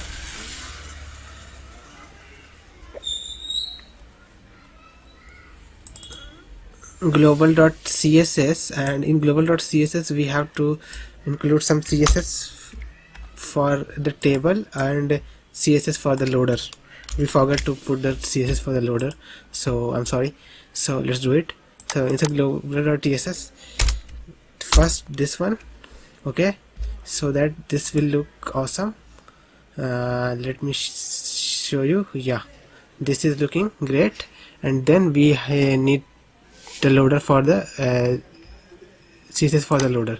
So this is the CSS, so we can just copy it, and we can just paste below this.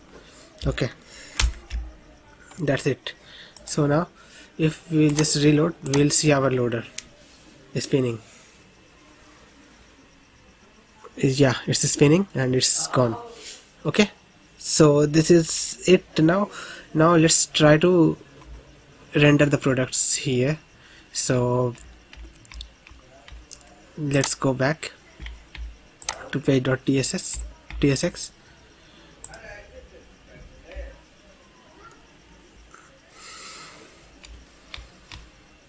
and we'll take a t body,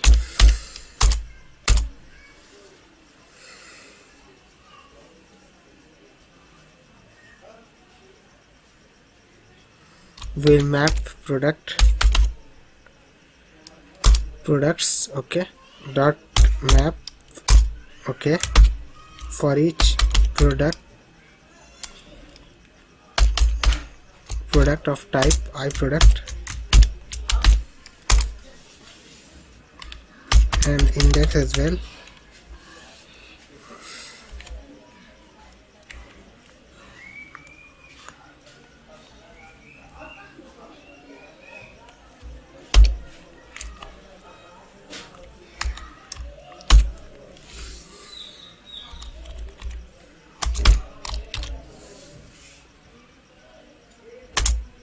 We will return a component called product row, which is not currently here, but it will be in a short moment. So it will take some props, which are these. Okay, these props it will take, and then finally we will have a pop-up in this component.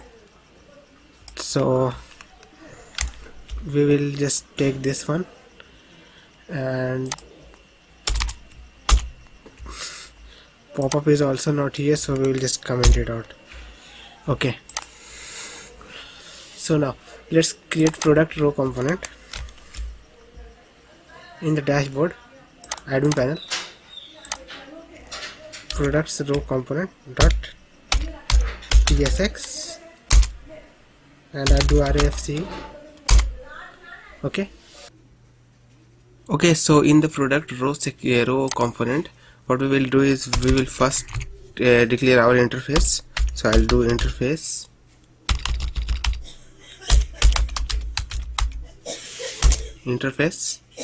props type,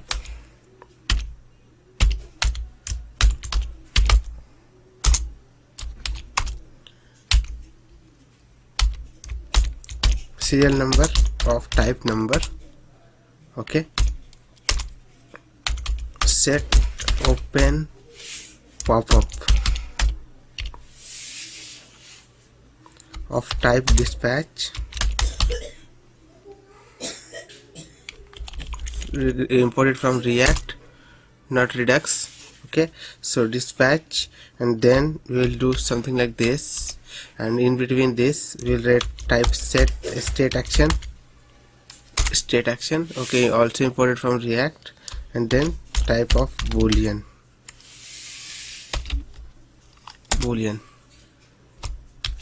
Okay, this is done for open pop-up, and for update table and for product.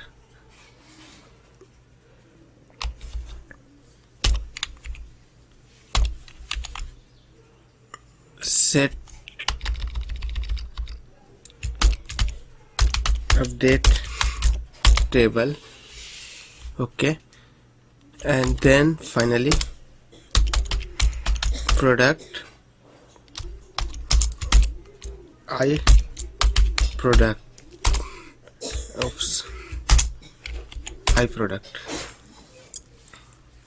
Okay, so this is it. These are the props. Now let's destructure them.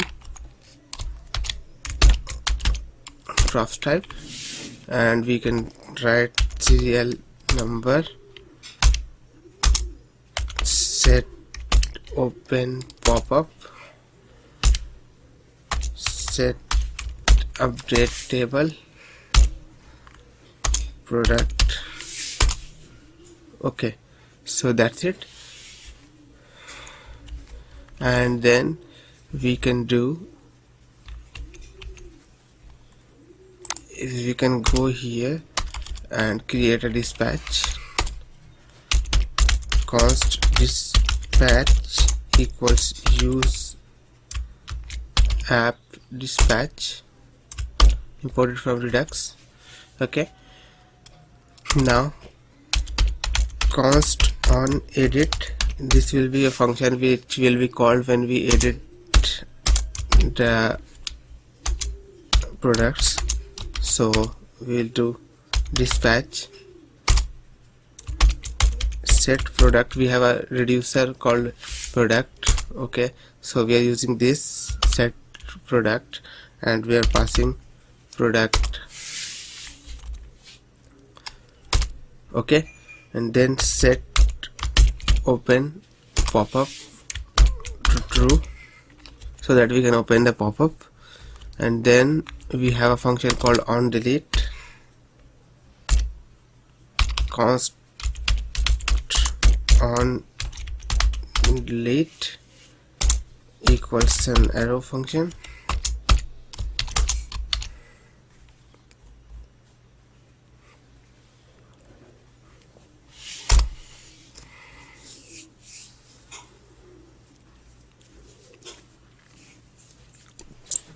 And we'll do it later, so I just comment it. We'll do later. Okay, so that's it, and then we can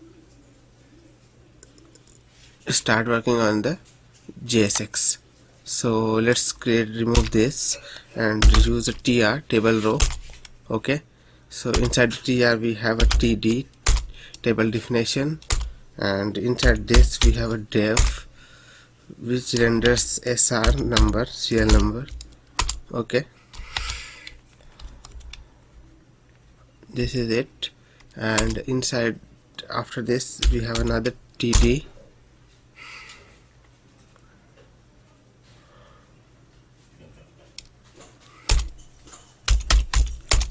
another div, product dot name,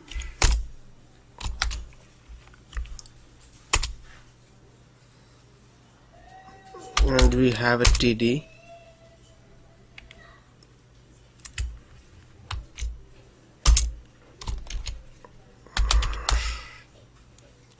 product dot price,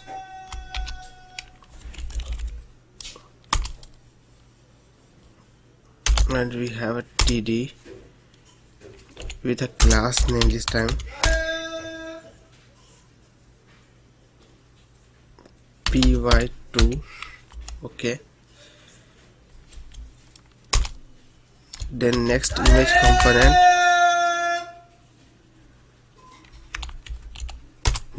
component, we are using source equals to product dot img source. Okay, with 40, height 40,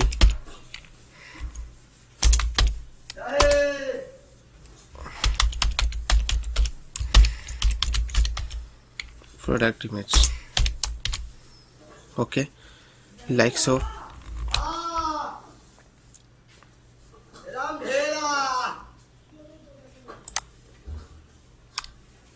Now we have another td,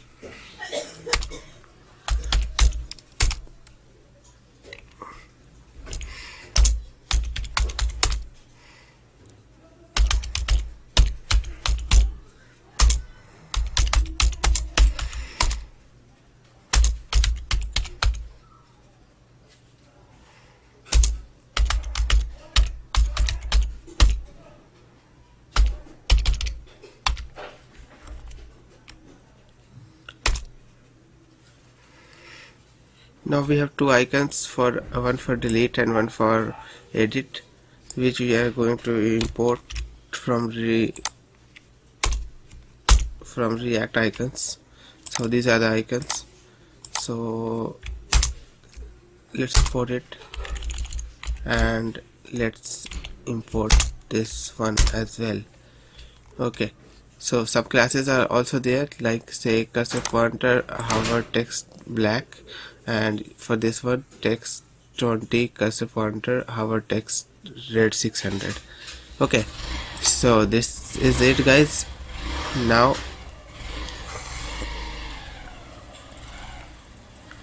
we'll go back to the pages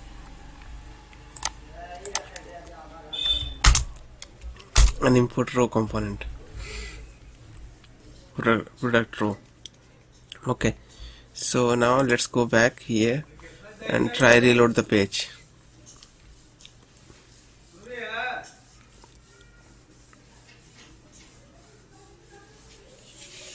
Okay, so since we are using next image component, we have to provide this one inside the next config.js as this error suggests. So just copy this here,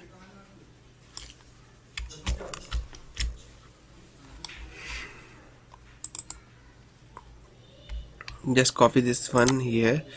Okay, so let me copy, and then we will just open next config.mjs. okay, inside this we will go that images,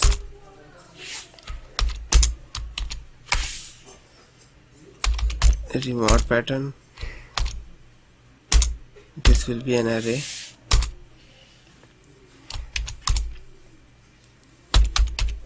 protocol, https, and host name, this. Okay, so now we can save this, and we have to restart our server since we have changed the configuration files. So I'll just quickly restart the server.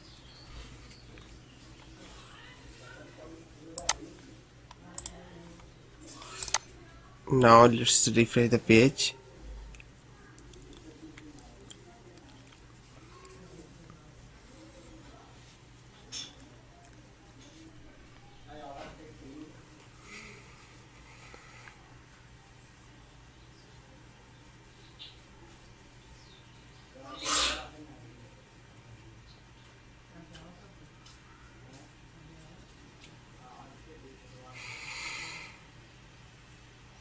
Okay, so it's here and it's loading, and it has loaded our products. So CPU, fan and iPad, two products are there because I have already created it in the past sprint, in the past I mean build.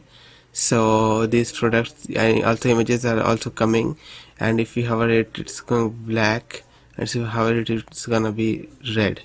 So if we just try, pop will not open because we have not implemented the pop-up yet. So let's go ahead and implement the pop-up, and then we can implement the delete functionality as well. So let's go and create the pop-up. So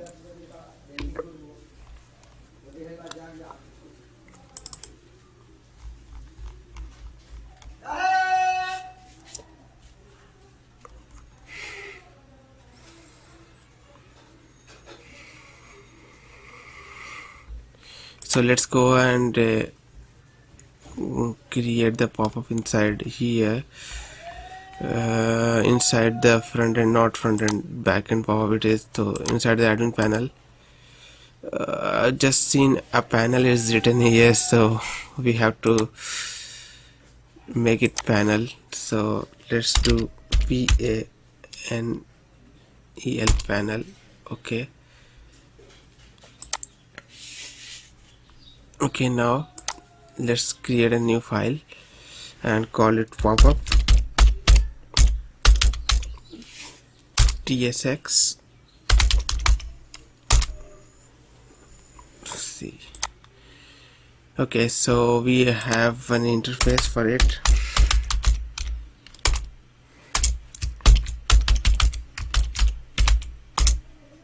Interface props type. So we have just two props here, so let me copy this, and again dispatch will be imported from React, and set test reduction also.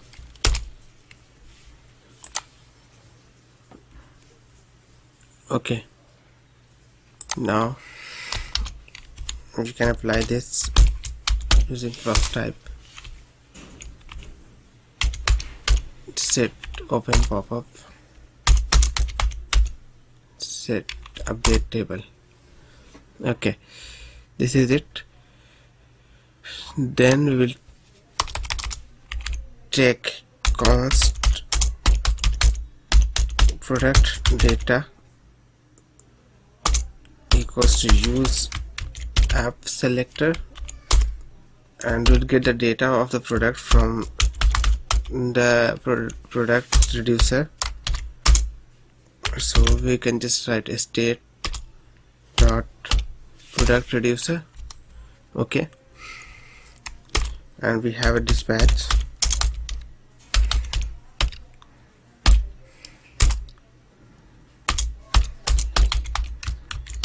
Use app dispatch.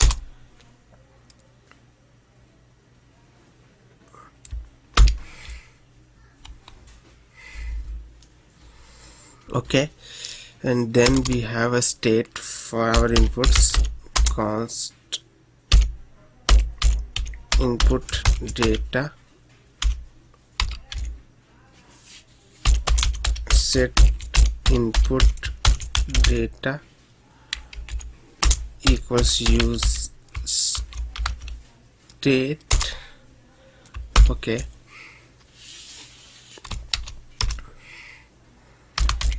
we'll type name will come from product data dot name.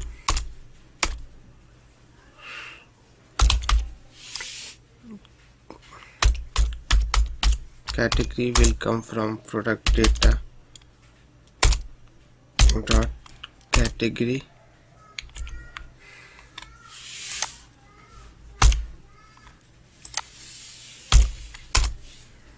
And then price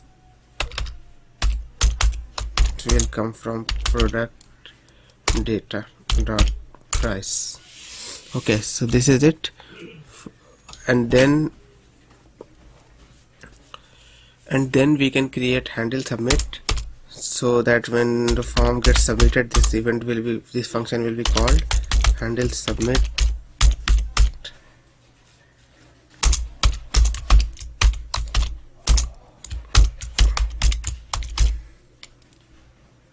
Form event imported from React. Okay, then event.prevent default, dispatch set loading to true, access dot put. Okay, it will be a put request on /API /edit product.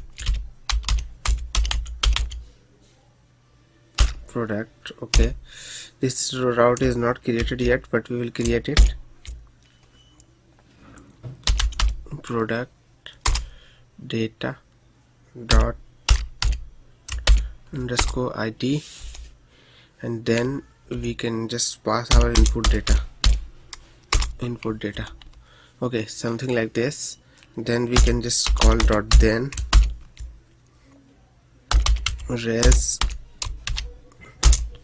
and we can do what is, we can create make toast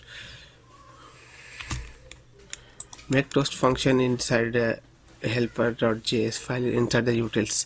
So let's go inside the source directory and click a new folder called utils.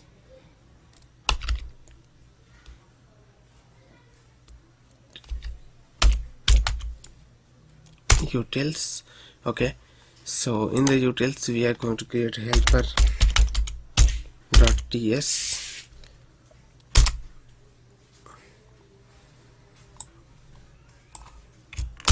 and this will contain this code. Now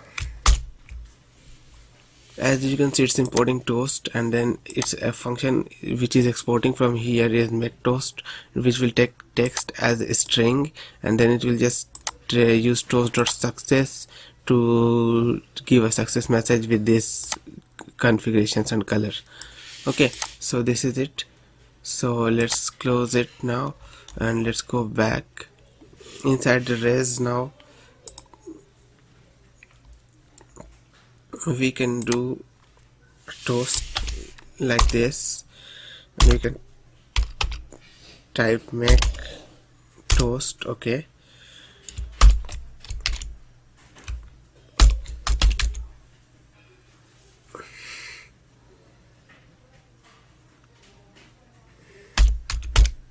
product updated successfully.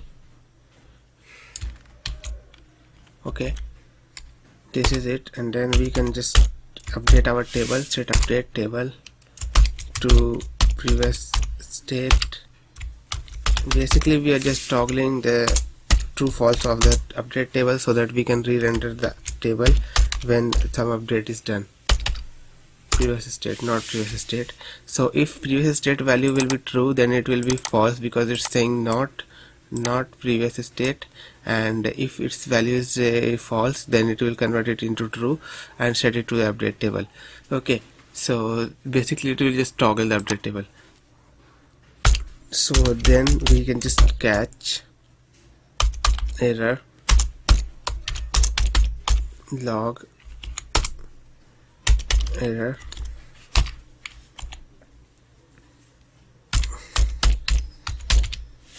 Finally, what we can do is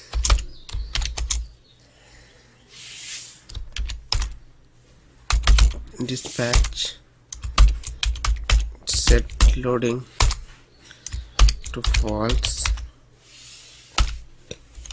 Okay, and set open pop-up to false.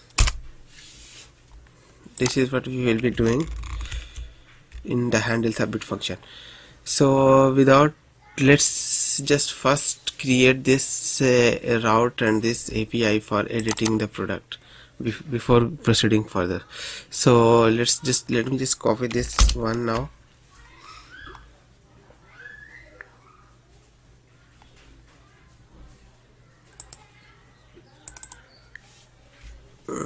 And let's go to the API and let's create a new folder called edit product. Okay, and then again new folder with square bracket ID because we are getting dynamic ID here for each product. And then inside this ID folder we are going to create route.ts file.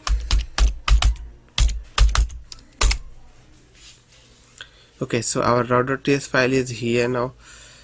Now we will just go to the get products and copy everything to here. Okay, now this will be a put function. This will take request,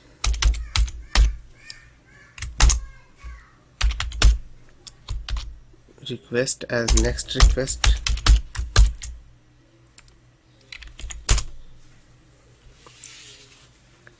and URL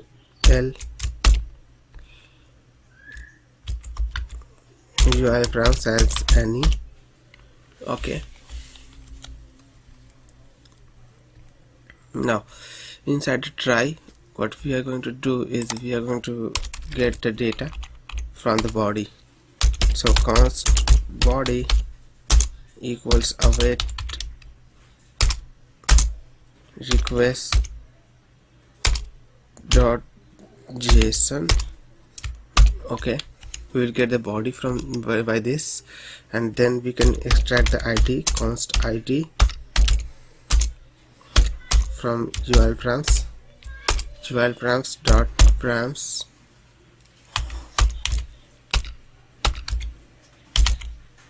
params dot ID.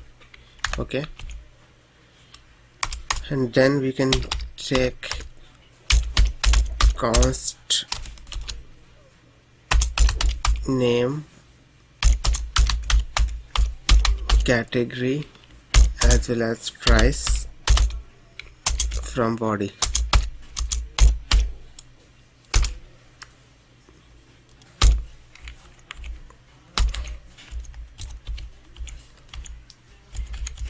Okay, then we can just do const data, then we can do connect to MongoDB. Okay, that's it, that is good.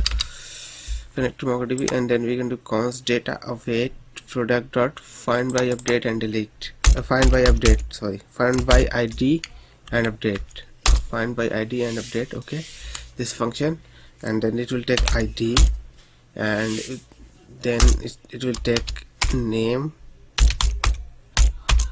category,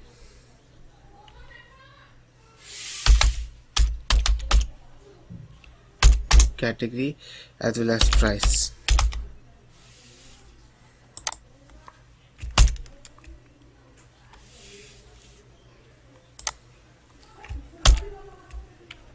Category.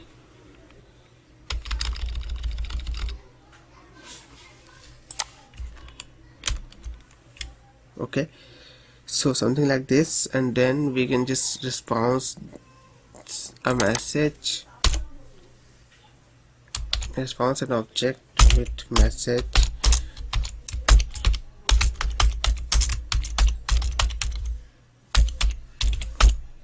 updated successfully, and then we can just pass the data, and rest of the thing will be the same for error. Okay, so this is it. We have created the route, we have created the API for edit product. Okay, so we can just close this one, and we can just close this one also, and edit product is done.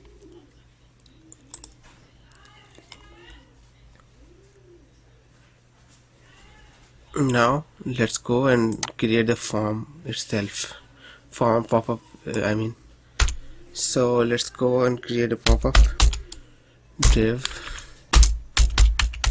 class name, fixed top 0, left 0, width full, height of screen, bg hash 0000070. Okay, for transparency, and create place item center.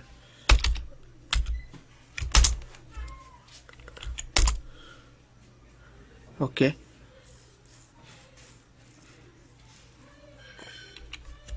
inside this div we will have another div,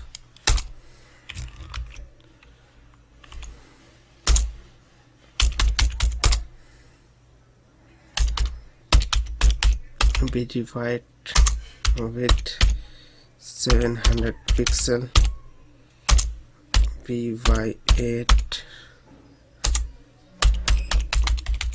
rounded LG, text center, relative. Okay, then we have icon for closing button, cross button. So I'll just copy paste here, and this is the icon now I've imported, and these have some classes attached to it, so these are the classes. Okay, so now after this we have an h2 which says edit form, edit product, like this. Okay, and then we have a form,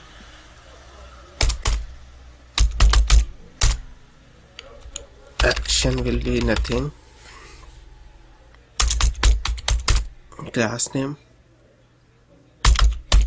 empty6 with fit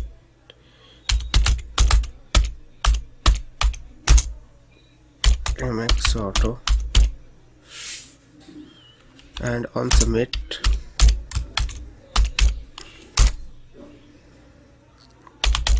handle submit is called. Okay, this is it. Now we have input, we will have 3 inputs actually, so let me just copy paste one, and then we can create others from that. So we have this input like this. So as you can see, we have input some classes, type text, placeholder name, and for value we are doing input data dot name because it's the name field, and on change we are doing set input data, we are getting whatever inside the input data, and then we are modifying the name property because it's the name one, event.target.value. Okay, so some same like this, we are just going to copy paste it twice. Okay, done. Now this one will be category,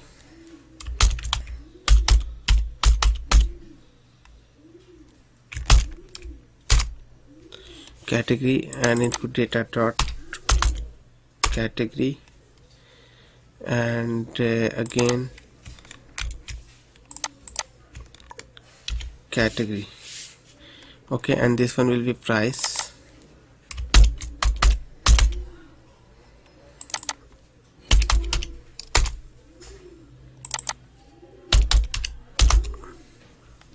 Okay, so this is done now.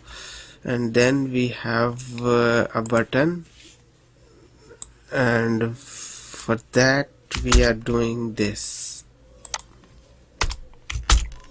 We have a div with flex justify end, so that button is on the right side and the button is with these classes. It says save. Okay, so that's it for the pop-up. So let's just close this one, and we don't need this one also. And let's go here and let's go to the page. Okay, and let's uncomment this and import the pop-up.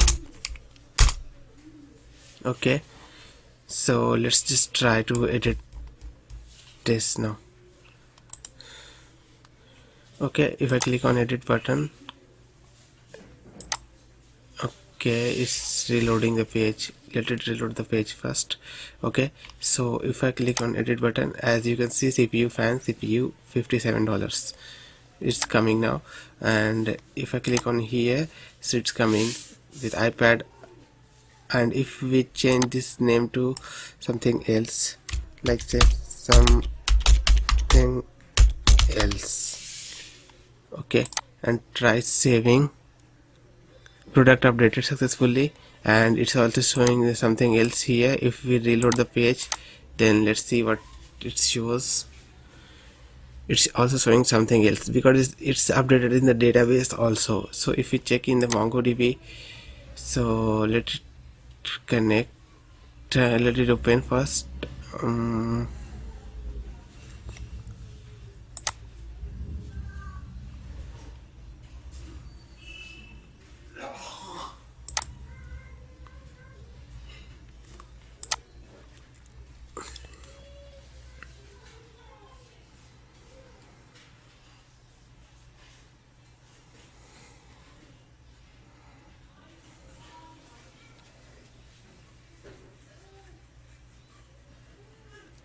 So in database also you can see something else is here in the name field, so that's why it's reflecting something else. Okay, so let's go for delete. We will implement delete after we implement the product of our app. So for product, let's just visit the product page and let's see what happens. So it's saying 404 not found. Okay, so we are going to create the page for slash product.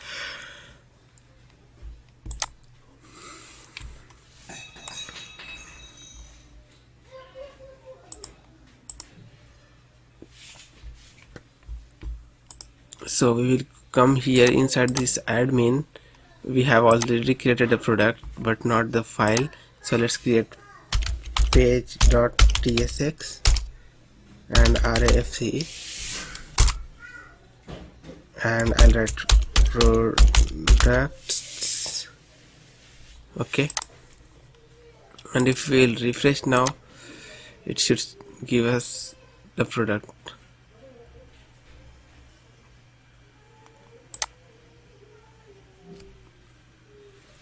Yes, it's giving us the product. So for the product page, we are going to just create a form for adding a new product into the database. So for that we will be needing Uploadthing. We have not configured Uploadthing yet, so we will configure it. So let's just first go to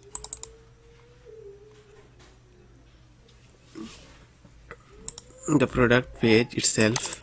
So let's go here and then give it a class name.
Okay, then we have to create a component called product form.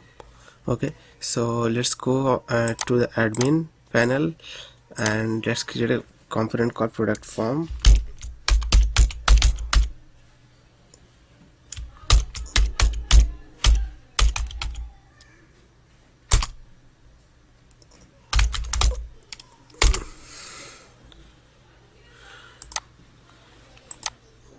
And let's do product form.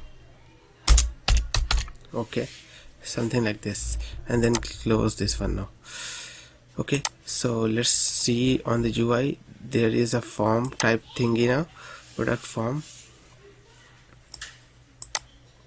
Okay, just hang on a second, I think we missed some styling. Okay, so yeah, we missed this one now. This should be like this, and then this will be in the center. Yeah,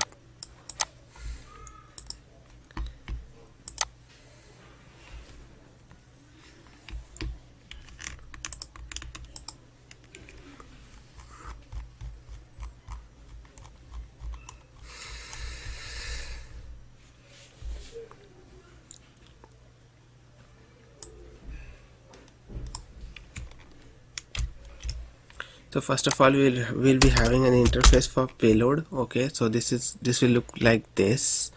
Okay, and then we have a form, and then we have something called payload. Const state payload set payload equals use state of type iPayload. Okay, and then we can have this, and then we can have image source null, file key null, then name as empty string, category as empty string, and finally price as empty string.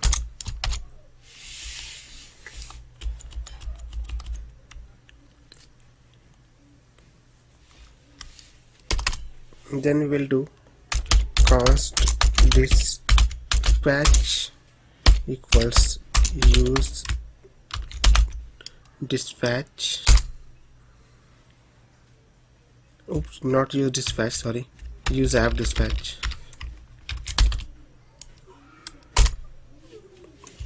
Okay, imported from hooks folder.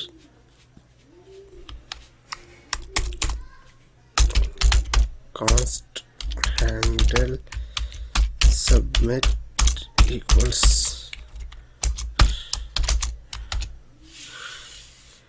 and we have misspelled here, so it should be dispatch.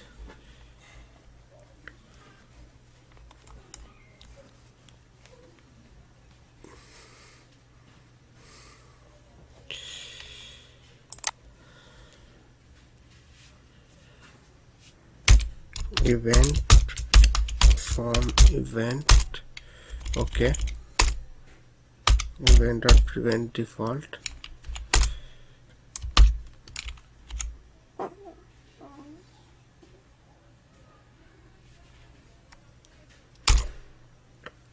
and then we will be having dispatch set loading to true. And then we will be having access dot post, okay, and we will post on this API which is not created yet, API slash add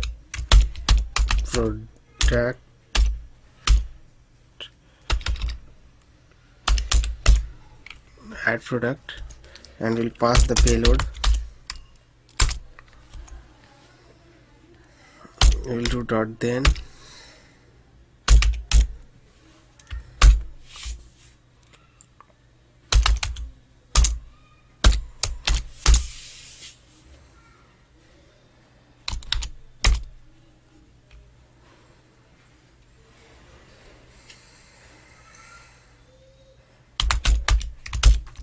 make toast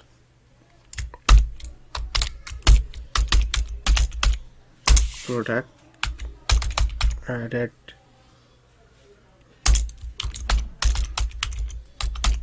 successfully, okay, and then we can just do one thing, set payload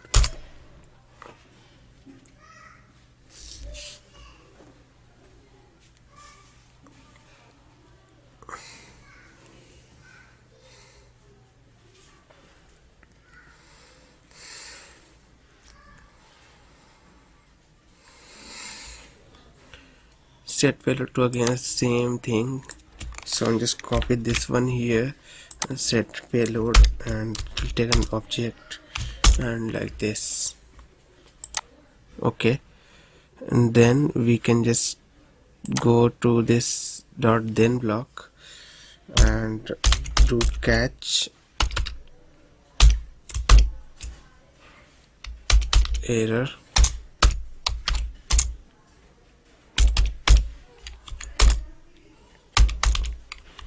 log error, and then we can finally do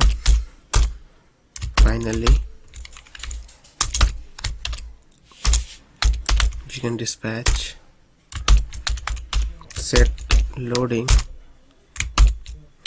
to false, okay. So this is it. Let's create this add product API now. So let's go this, and inside the API let's create a new folder called add product API, okay. So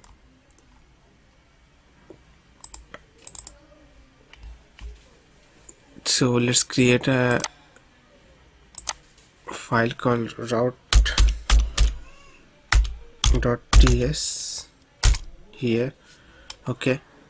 Let's go to get product and copy everything, and let's go back to add product now and paste.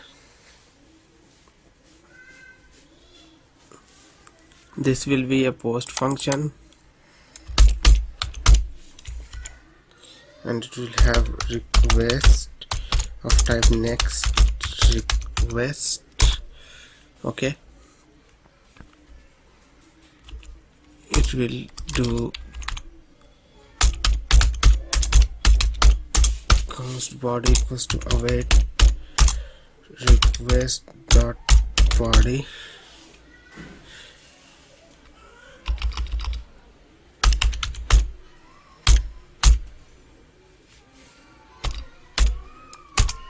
JSON, Okay,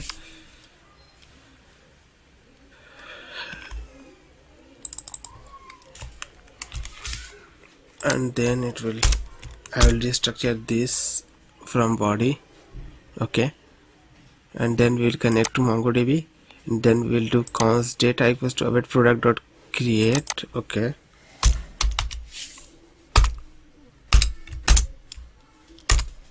dot create. Okay, and then this will take this whole thing.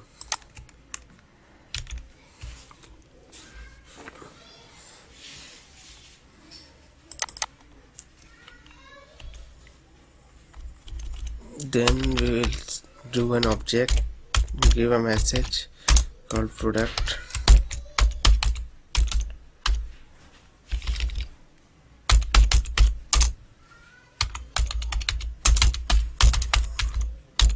Product added successfully and with the data. Okay,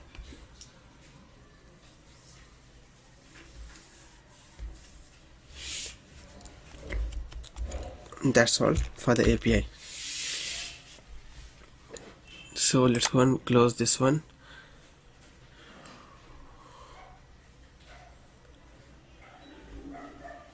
Let's go close this one also.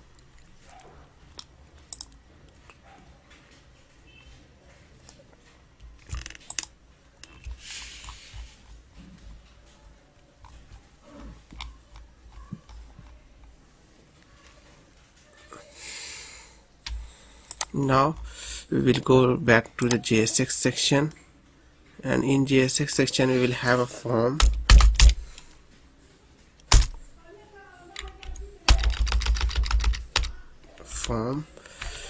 And it will have some classes.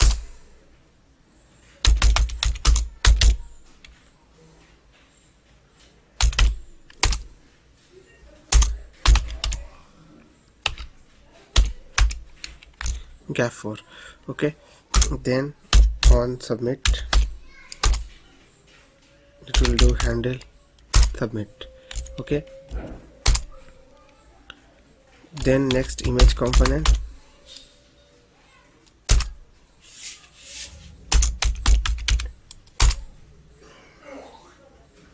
class name,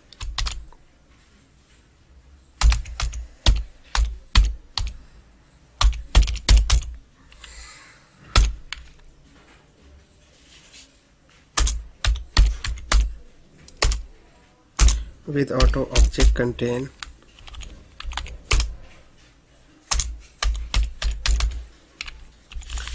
rounded MD. Okay,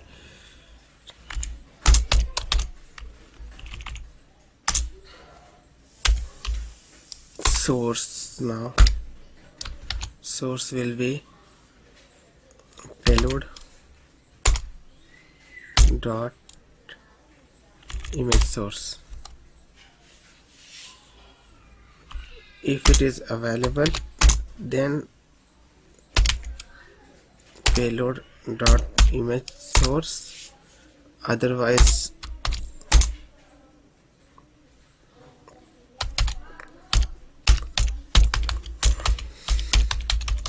placeholder dot jpg. A placeholder is the image defined in here. Placeholder dot jpg, as you can see.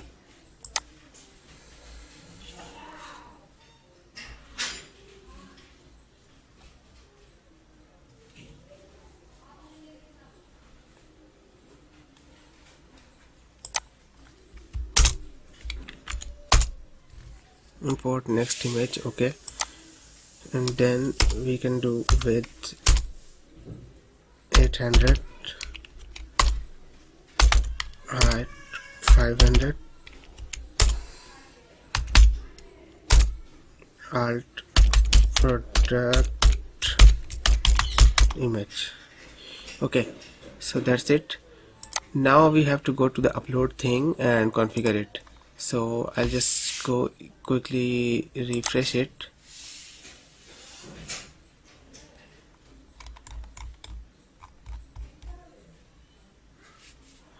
we have to make it use client.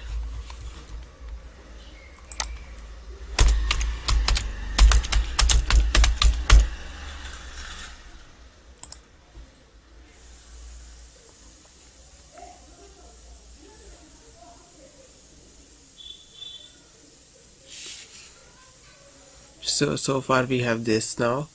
Okay, so let's go to the, let's close this tab, we don't need anymore, and let's close this also. Okay, so let's go to Uploadthing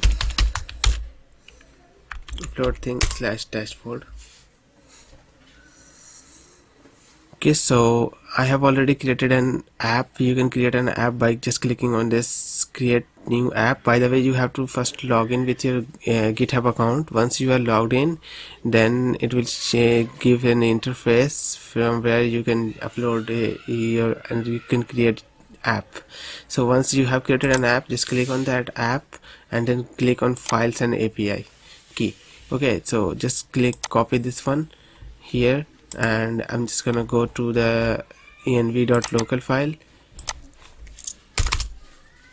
and paste it in. So Uploadthing is here now. Okay, so let's go back and now click on doc. Okay, so doc, and then we are going to do Next.js app directory. Okay, so it's going to tell us we have to install this. Okay, so copy and go back, open terminal, second terminal, and install this. And let's see what else we have to add in one variable, which we have already done. Now we have to create a code.ts file inside our API. So API Uploadthing code.ts, we will copy this like this, and inside the API folder just click on file, create new file, just paste this in, and this should create a folder with Uploadthing and code.ts file. Okay, code.ts file is here now. Just copy the contents of the file and paste it in, and just save it and close it. We are done till here, and then again in the API we are just going to create Uploadthing. We have already done, so we are just going to create route.ts. So in the Uploadthing folder, inside the API Uploadthing folder, create a new file called route.ts. Okay, so let's copy the contents and just leave it as it is. And now what we need to do, since we are using Tailwind, we have to do something like this. So copy this and go back to tailwindconfig.js and paste it in, and content. So from content we are going to copy it till plugins and remove it and move it down here, and then export default const, import with ut Uploadthing, and just delete this one. Okay, so this will look like this now. So let's close this, and then we have to create inside the utils folder, we have to create uploadthing.ts file. So let's go ahead and copy this uploadthing.ts. No, we don't want to do anything. Uploadthing.ts in the utils file. Utils is here. So uploadthing.ts. Okay, so uploadthing.ts file is here. Let's copy this and instead of this tilde operator we're going to go with @.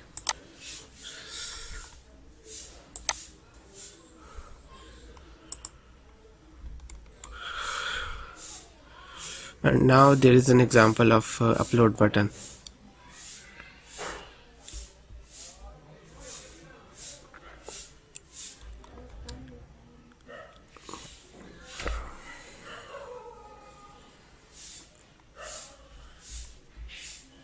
We don't need it anymore, so just close it. Okay, so wait, maybe we need to go to the dashboard. Yeah, we can see the files here. As you can see, we have two files now. When we are start uploading, then we will be having multiple files. So let's close this one, and let's close this one, and let's close. Okay, so come here.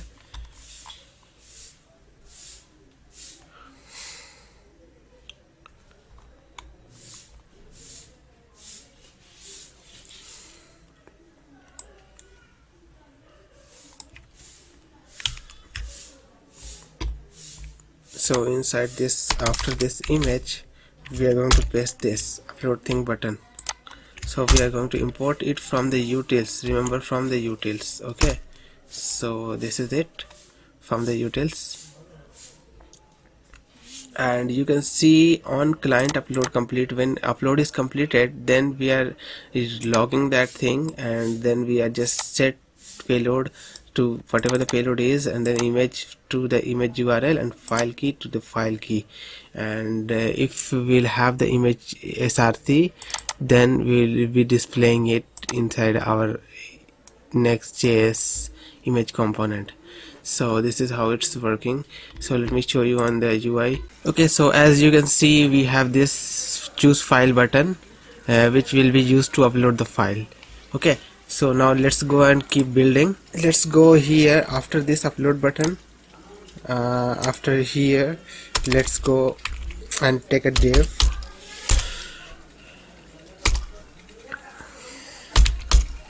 Take a label.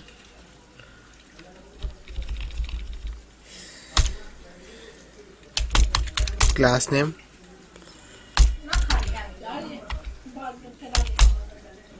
Block ML1.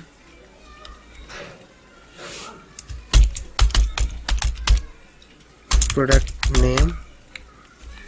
Okay, and then take an input.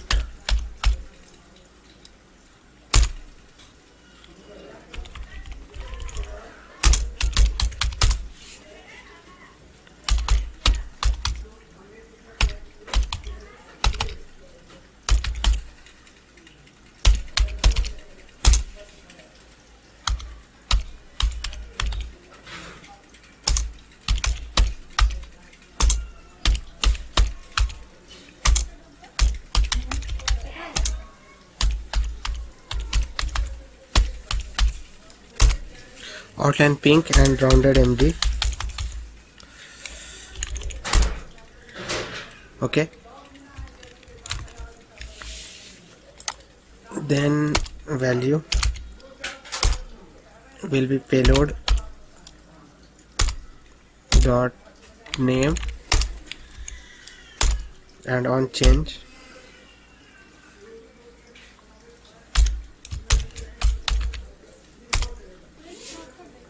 will be event.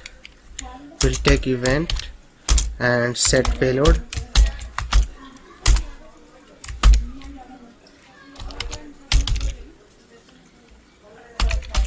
Payload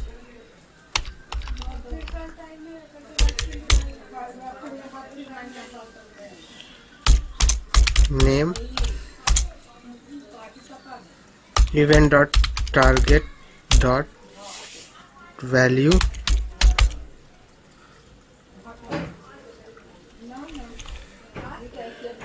and then we will make it required.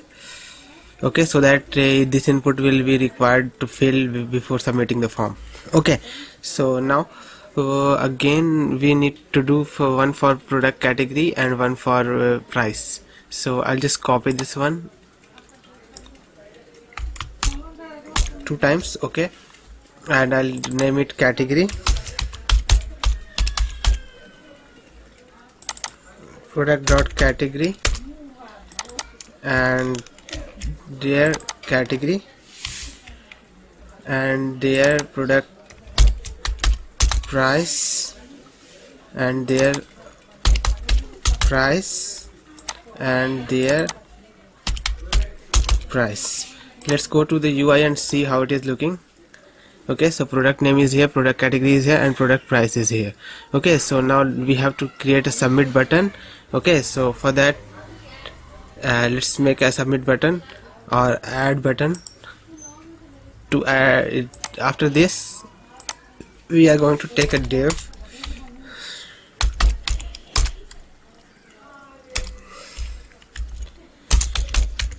class name flex, justify end, okay, and the button, will take a button, add class name bg pink,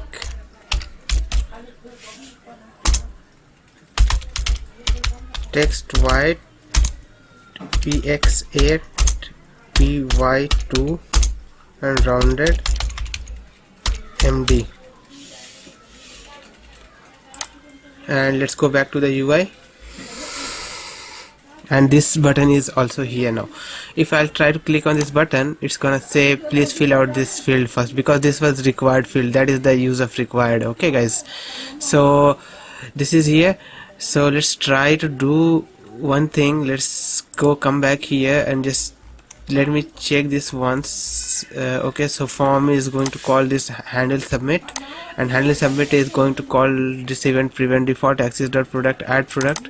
So okay, so add product is there, it should be here, add product, yeah, add product is here now with all the routes and everything. Okay, so it will take the payload and it will add the product to the database. Okay, so let's try adding a product now. So I'll just choose the file. Okay, so I'll just go here and I'll just go into public, and let's add this headphone now. Okay, so let's wait till it's upload.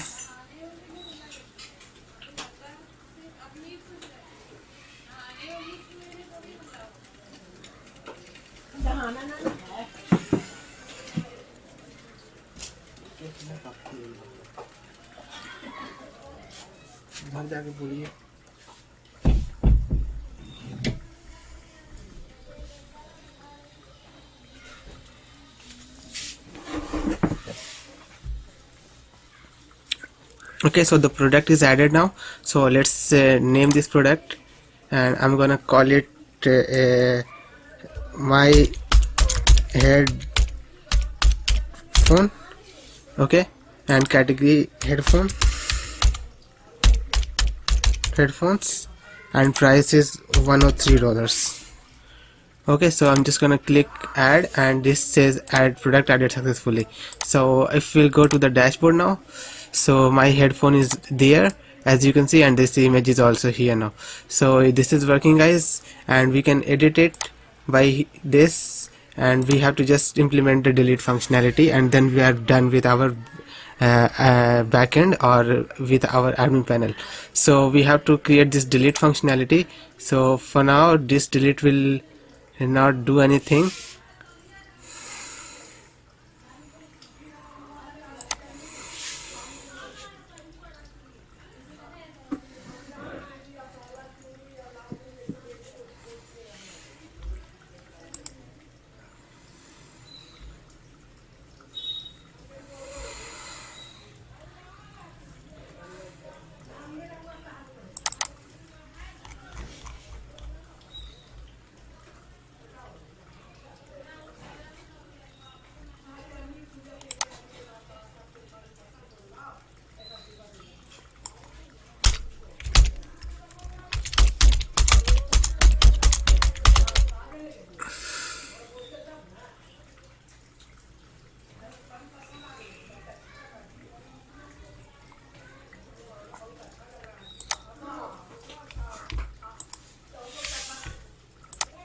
So for now this delete will do nothing. If I'll click on it, as you can see, nothing is happening.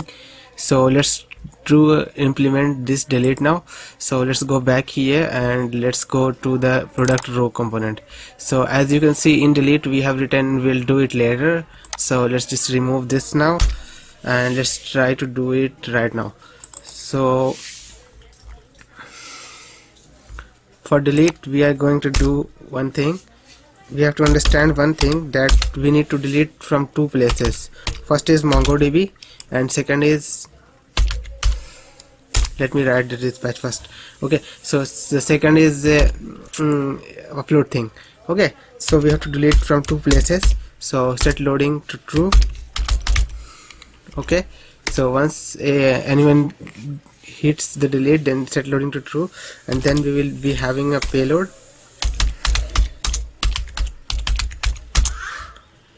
A small payload equals to file key.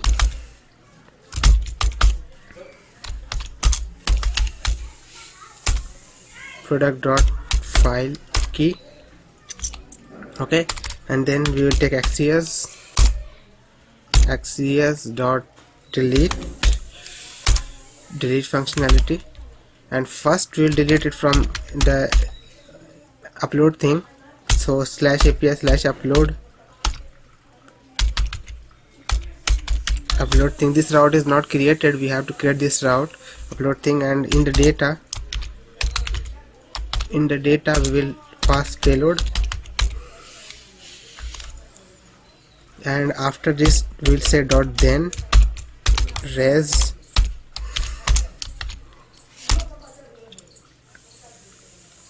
we can log this res now, res dot data. Okay, and then we can do another request using axios dot delete. Now we will delete from MongoDB.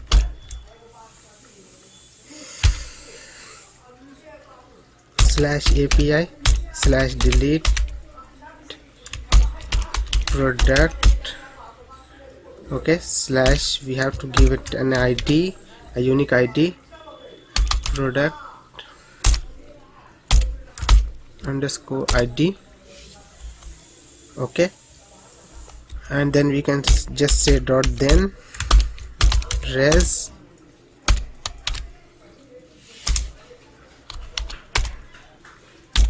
log res dot data, and then we can make text, make toast,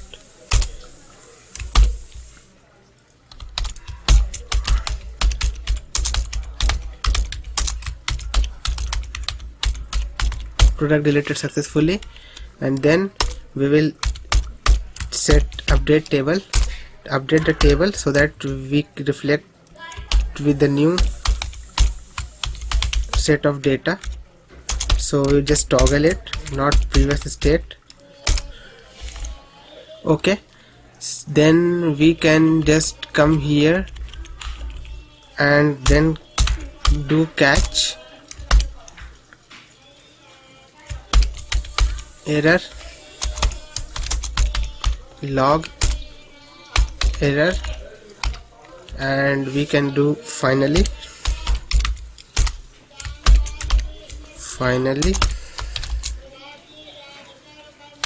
dispatch set loading false, and then we will again do finally.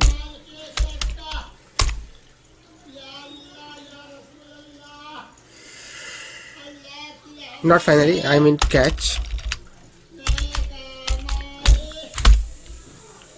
error, log error,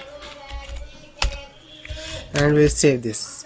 So this will look like this. Now axios dot delete. First we are deleting from here we can see axios, and first we are deleting from upload thing, and then we are deleting from MongoDB.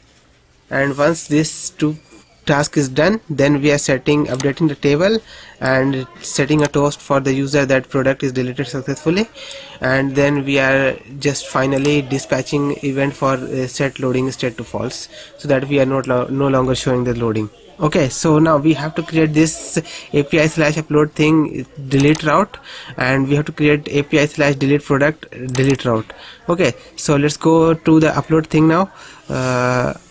API/upload thing and route.ts. Okay, so here now, as you can see, we have to add this function now, which I have already added. So you have to do what is function delete. Okay, and this will take a request, and we'll get the file key from the request.json directly, and then we'll create a variable called ut upload thing API equals to new upload thing API, which will come from the here upload thing /server. Okay, and then I will await for dot delete files, and we'll pass the file key here, and we'll pass the message that image deleted successfully. Okay, yeah, picture deleted successfully, jo bhi, whatever you like. Okay, so this is it. This is all in the upload thing folder now, and let's create this upload delete product now. So for creating delete product, we are going to go to the delete, go to the API. Okay, so in API we are going to create a new folder called delete product, and then again inside create a new folder with a square bracket called ID, because we will have a dynamic ID, and then again we will create a route.ts inside the ID folder.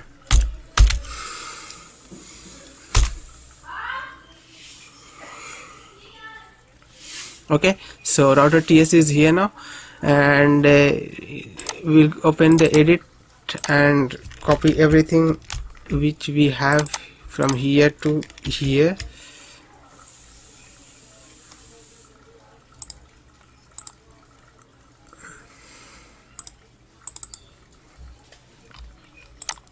Okay, so now we don't need anything, we don't need to construct a body here. We need ID, which will come from the URL params. Okay, so we don't need this one here. We will connect to MongoDB, we don't need to log anything. Okay, so now we will just do const, we don't need to do any const here. We'll just do product dot find by ID and delete, find by ID and delete, and we'll pass the ID,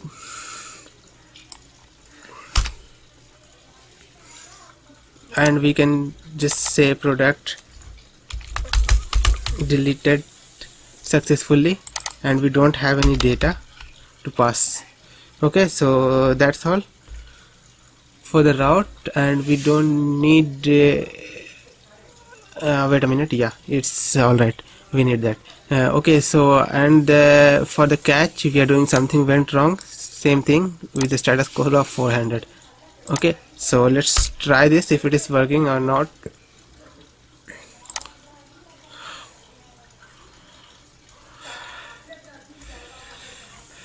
Okay, so let's go back to the UI. Let's try to delete this one, and it's the spinner is spinning, and it's spinning, still spinning, and something happened, but it has not deleted because the message does not came that product deleted successfully. So we have some error. Let's debug it.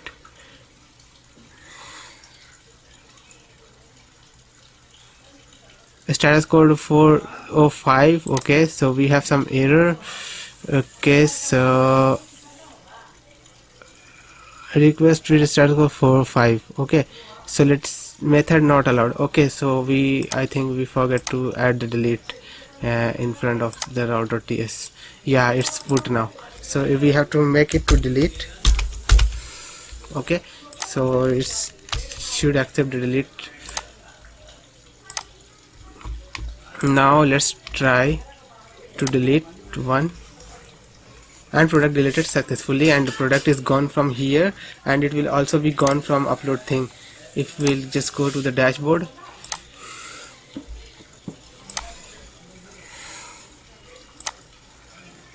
as you can see that two products are here now, and if I just add one more product Let me add one more product.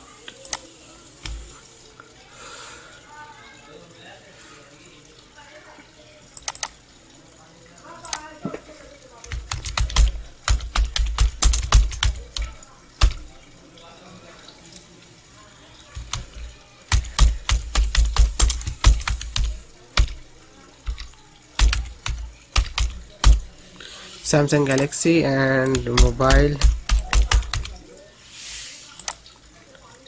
and the price is $3. Okay, so I just try to add this one. Product added successfully. As you can see, product is added and its image is showing here, and as we can see, the mobile one image is here now. If I'll open it, as you can see, this Samsung Galaxy phone is here. Okay, so if I'll just delete it, this mobile one PNG should also be deleted. So let's try to delete this Samsung Galaxy, and it's deleting. A product deleted successfully, and if we'll see here, the mobile one.png is gone. So it's working both sides. It's deleting the data in the MongoDB as well as it's deleting the data in the Uploadthing. So our backend, our admin panel is done now. Now we can create our front end, that is our main UI. So let's go and create the front end now. So let's go back here. Let's go here, and then again let's go into the pages. Okay, so into the pages, what we are going to do is that in pages we have to create a state. We have to declare it use client. Okay, and we will replace this with main.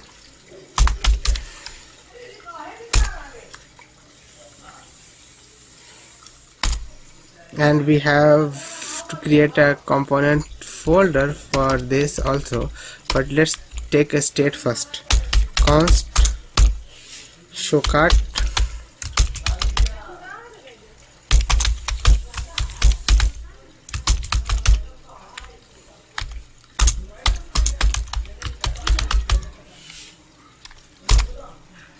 use state from React, and default value is false. Okay, so now we have to create a component inside the frontend folder, that is navbar.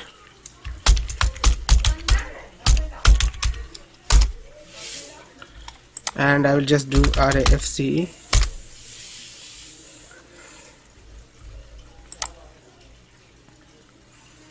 and we can just use this component here, nav bar, from our front end, not the admin panel.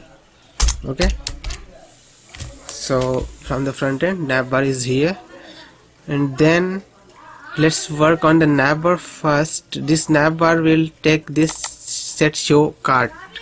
Okay, so I'll just copy this one and I'll pass it like so.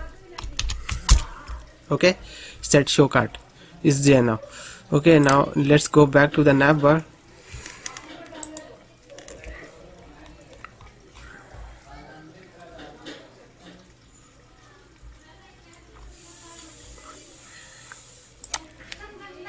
In here, let's declare an interface.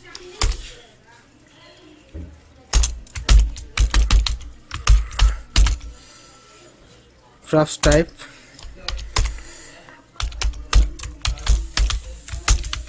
set show cart equals dispatch from React.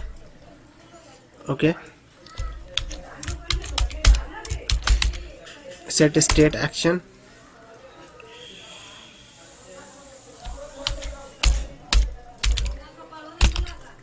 boolean. Okay, so now this can be taken from there, and we can just say set show cart. Okay, so again we will just delete this, and then class name pt4 bgy top 0 is sticky. Okay,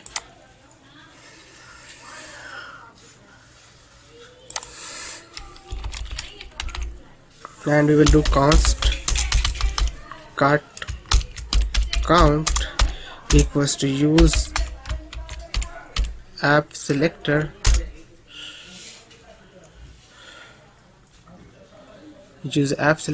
and this will just select it using the state dot cart reducer dot length. Okay, so it will just give us the total number of items into the cart. That's why it's written cart count.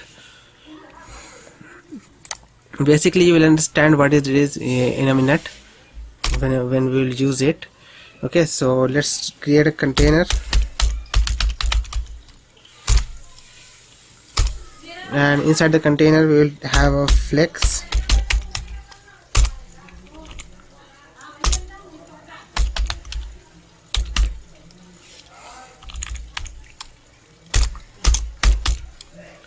justify between item center, and we will be having a logo.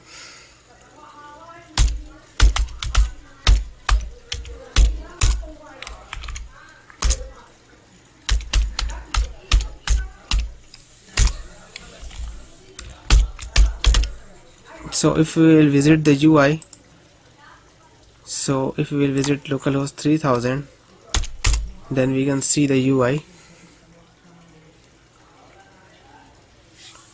Okay, so our logo is here now.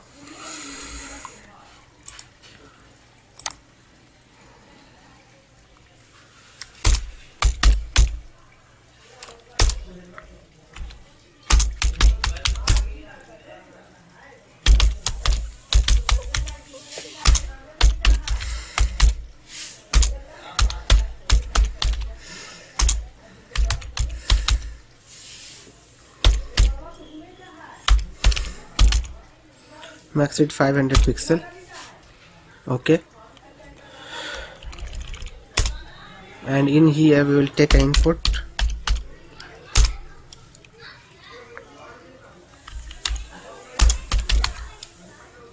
placeholder search for products,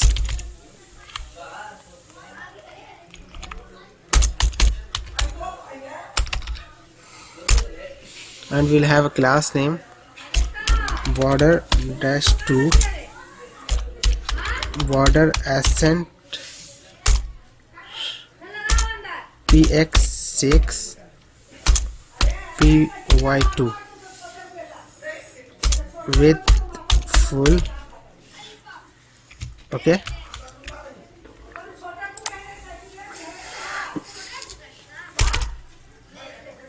now take a div with class name vgsn text white text 26 pixel, great, place item center px4.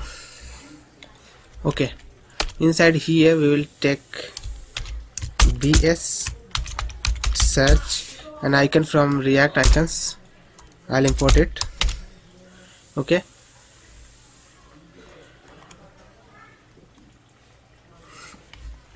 so let's see what we have now. So we have this so far, and this one also. Okay, so we have this so far. Let's go and create. After to div close, just go here and make some room, and then we will just create a div class name flex gap 4md gap 8 item center. Okay, div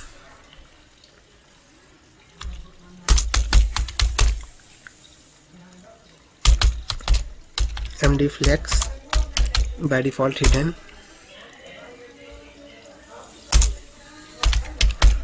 gap 3.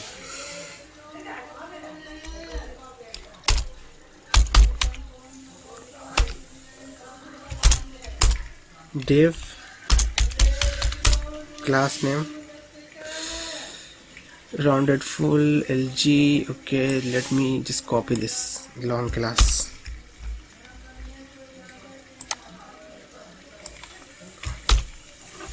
Okay, so these classes, and then AI outline user. Okay,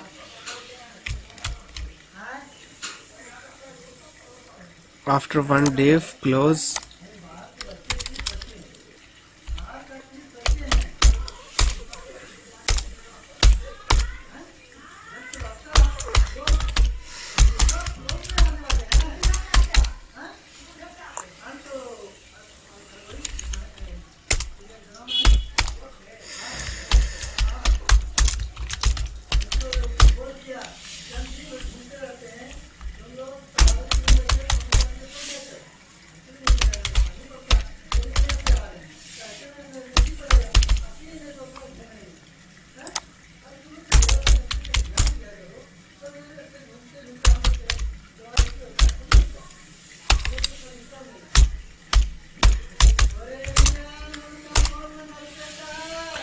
okay, so let's see on the UI what we have. So we have something like this: hello, sign in your account. Okay, so this is just dummy. We are not going to implement any sign in the front end yet. We already implemented the sign in the backend, so we are not gonna do the same thing. If you want, you can just implement it. Okay, so let's go ahead and let's keep building. So after the closing of two div, we are just going to create a div. Oops. Okay, so now we will take a div,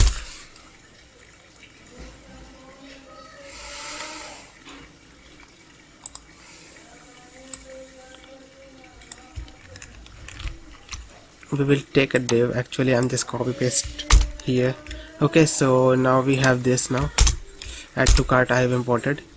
Okay, so now we have this div with on click set show cart to true. When it is clicked, set show cart will be true. Okay, so once the show cart is there, then what we can do is we have this icon AI outline shopping cart. Okay, and then we have this count now with the red badge type thingy. You will see in the UI what I mean. So let's just wait. Okay, yeah, this badge type, red badge type thingy is the red icon. Okay, cart count is 0 right now because we have no product in the cart. Once we have the product in the cart, it will increase 1 2 3 4 and so on. Okay, so this is it for the navbar. I think we are just missing one thing. We need a border. Okay, so just before two closing div here, just a border, so that we have a line here. Now this is complete. Our snap bar is complete now. So let's go and create our cart now, so that when we click on it, something opens from here, and that thing is our cart. So let's go to the page.tsx and let's render a component called cart. Okay, and this component will take set show cart.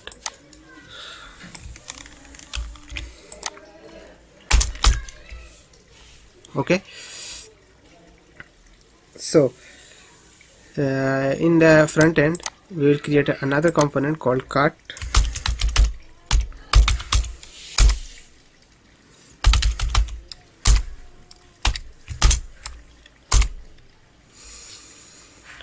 Okay, so cart is here now. We can import it.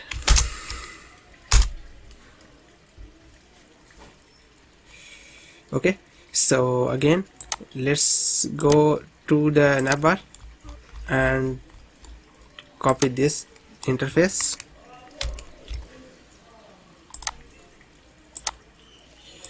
and paste in the cart. We need to import dispatch and not Redux toolkit from React. Okay,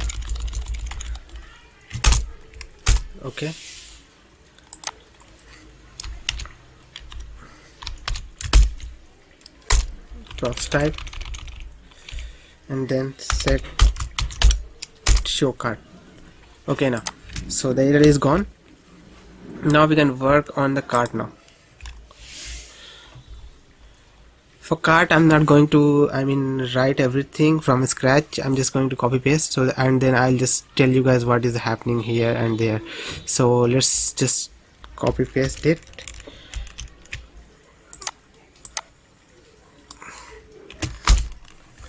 Okay, so here we have copy pasted. Okay, so we have copied the entire thing. Okay, so wait, let me just copy paste like this.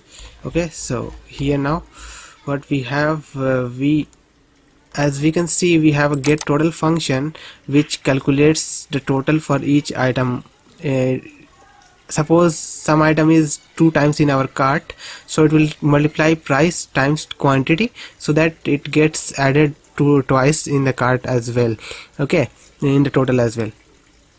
So we have this cross icon which closes the sidebar cart when we clicked, and we have this products.map thingy, and this product is coming from Redux. As you can see, the product is coming from use app selector state cart reducer. Okay, from cart reducer this product is coming, and this will be an array of iProduct type, interface product type. Okay, so this product will have some of the fields which are here, and then this will, here we are mapping the product and rendering a cart product component with these items. Cart product component is also not defined here, that's why it's giving the error. So let's create a cart product component. So I'll just go quickly copy it here now, and in the bottom we are rendering total and get total function, and we are attaching a $sign to it, and that's all. And we have a view cart button and a checkout button. Okay, so now let's go create a cart product.tsx. okay, so it's here now.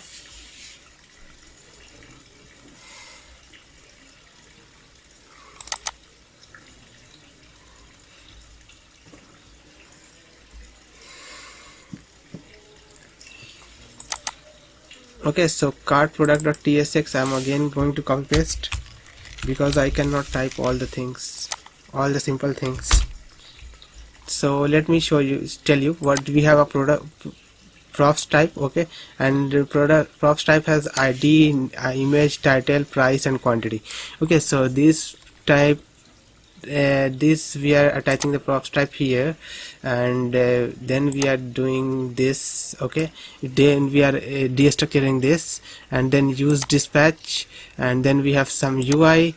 We are rendering the title and the image and the quantity times price, and then we have a remove from cart button functionality which we have developed in our Redux. We are dispatching that event with the following ID, and this should work now.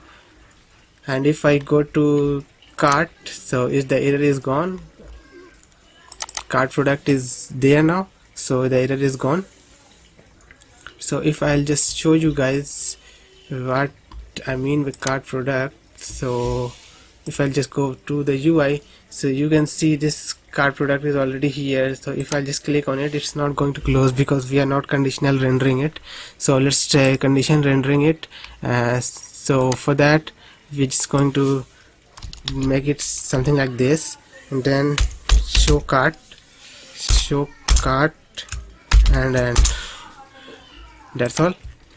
It should work now. So when show cart is true, clicking it, show cart is making it true, and when clicking it, show cart is false. show card is true and false, so that's why it's toggling. So let's now build our hero section. So for building the hero section, we will go to the components and front-end component, and I'm just going to build hero.tsx. okay, so hero.tsx is here.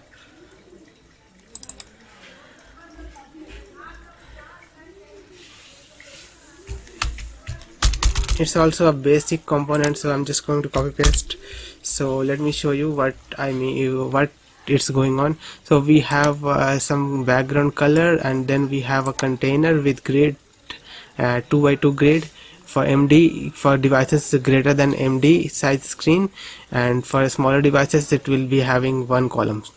Okay, so then we have some of the static data written on it, static data, static data, static data, and static data, and we have a hero.png attached to it so that it will look awesome. So if I'll just go to the page, and then we can just render our hero component here, hero component. Okay, so let's see if it is coming. Yeah, so our hero component is here now with 2x2 grid. So if we'll make it smaller, it will make it 1x1 grid. Okay, as you can see now, the text are gone up and the image is gone down. So this is what I was talking about, 1x1 grid. So our hero component is done. Next is the feature component, and feature component is also really easy, simple stuff. So I'm going to copy paste, as you can see. So I'm just going to create a component called feature. So let's go ahead and in the code, let's go and create a component called feature .tsx. okay,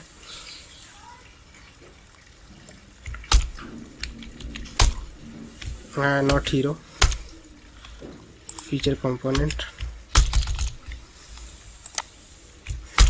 Okay, so let me come here. It has some data. Okay, so in data we have icon, title, and description.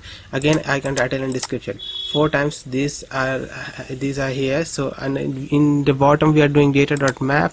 Feature components is mapping and rendering a feature card component, which is already not here. So I'm going to create a feature card component now. So let's do feature card component.tsx. okay, so again, this feature card component is a very basic, simple component. So as you can see, just a little component. Okay, so feature card component will take icon, title, and description from the props. Okay, so and then I render it accordingly with the styles. So if we can see here now, so we can just go to the pages and we can just render feature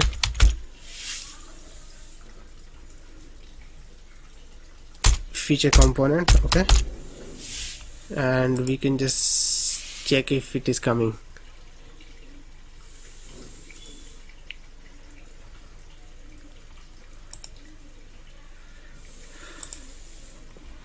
We have to reload the page maybe.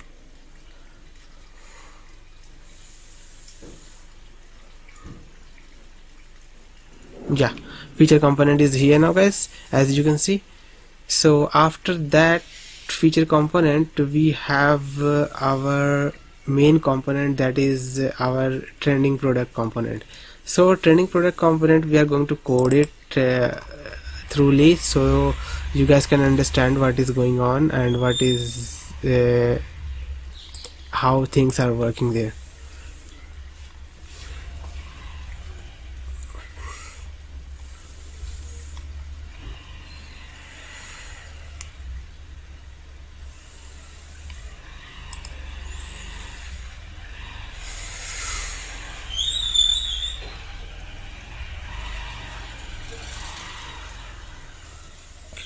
So I'll just create a component called trending product.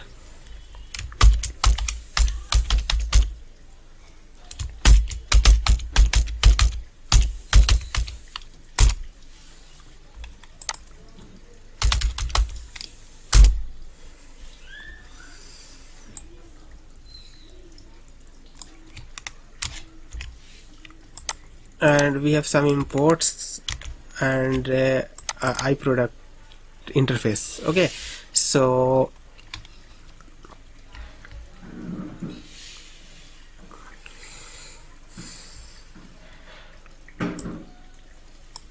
after this we have a state of products, set products, and then we are on the use effect we are fetching the products. Okay, so and setting it into the set products. Okay, so again after this we have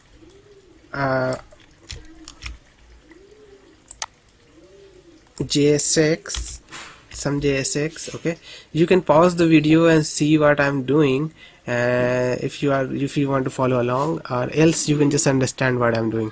So we have a div with container and empty margin top with 32 pixel, that is with 32 not pixel 32, that is 128 pixels or 8 rem, equivalent to 8 rem.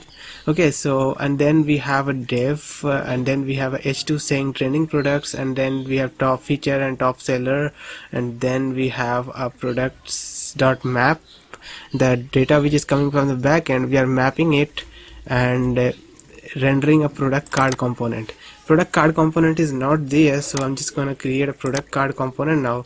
So let's just copy this one here and let's create a product card component. Okay, so product card component is here now, and then again what we can do is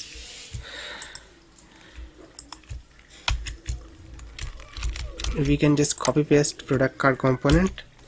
So let me show you from the top. So we have some icons imported here, and then we have props type. Okay, and props type is taking ID, image, category, title and price. Okay, we are destructuring it, and then we have add to cart functionality. So in the add to cart functionality what we are doing, we are creating a payload, and in the payload we have ID, image, title, price, quantity is 1. Okay, and then we are dispatching add to cart function which we have created in the start of the video in the reducer, in the cart reducer or cart slice. And then we are just saying toast.make text add to cart. Maybe we can use make text instead of this. Make toast. Okay, make toast can just directly take this in. Okay, so that it will be looking better. So we are rendering an image here, and then we are rendering a title here, and then we are rendering our rating here and rating and review, and then we are just creating one button for add to cart, and that button is responsible for whenever it will click it will call the add to cart functionality. So this is it, and if we'll go to the pages and we'll go to the trending products, then we can just see this also.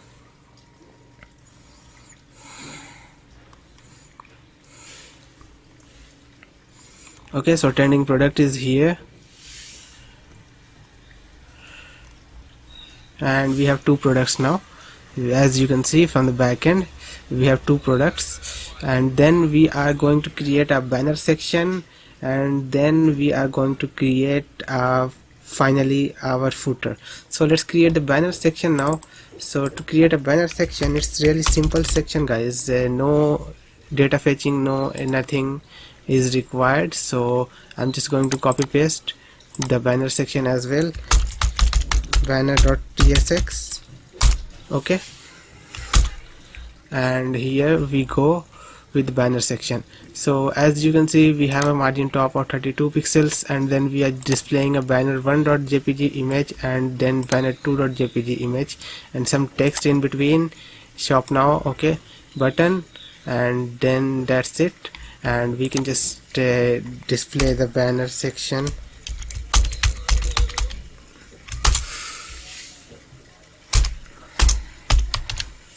And now finally let's create while we are here, let's create a footer. footer.tsx, and in the footer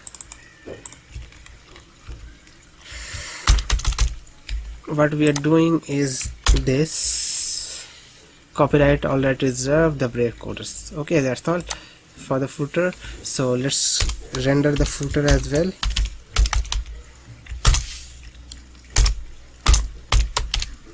Okay, so that's it. So let's see if everything is coming. Okay, so banner is here now, as we can see, and our footer is also here. So everything is here now.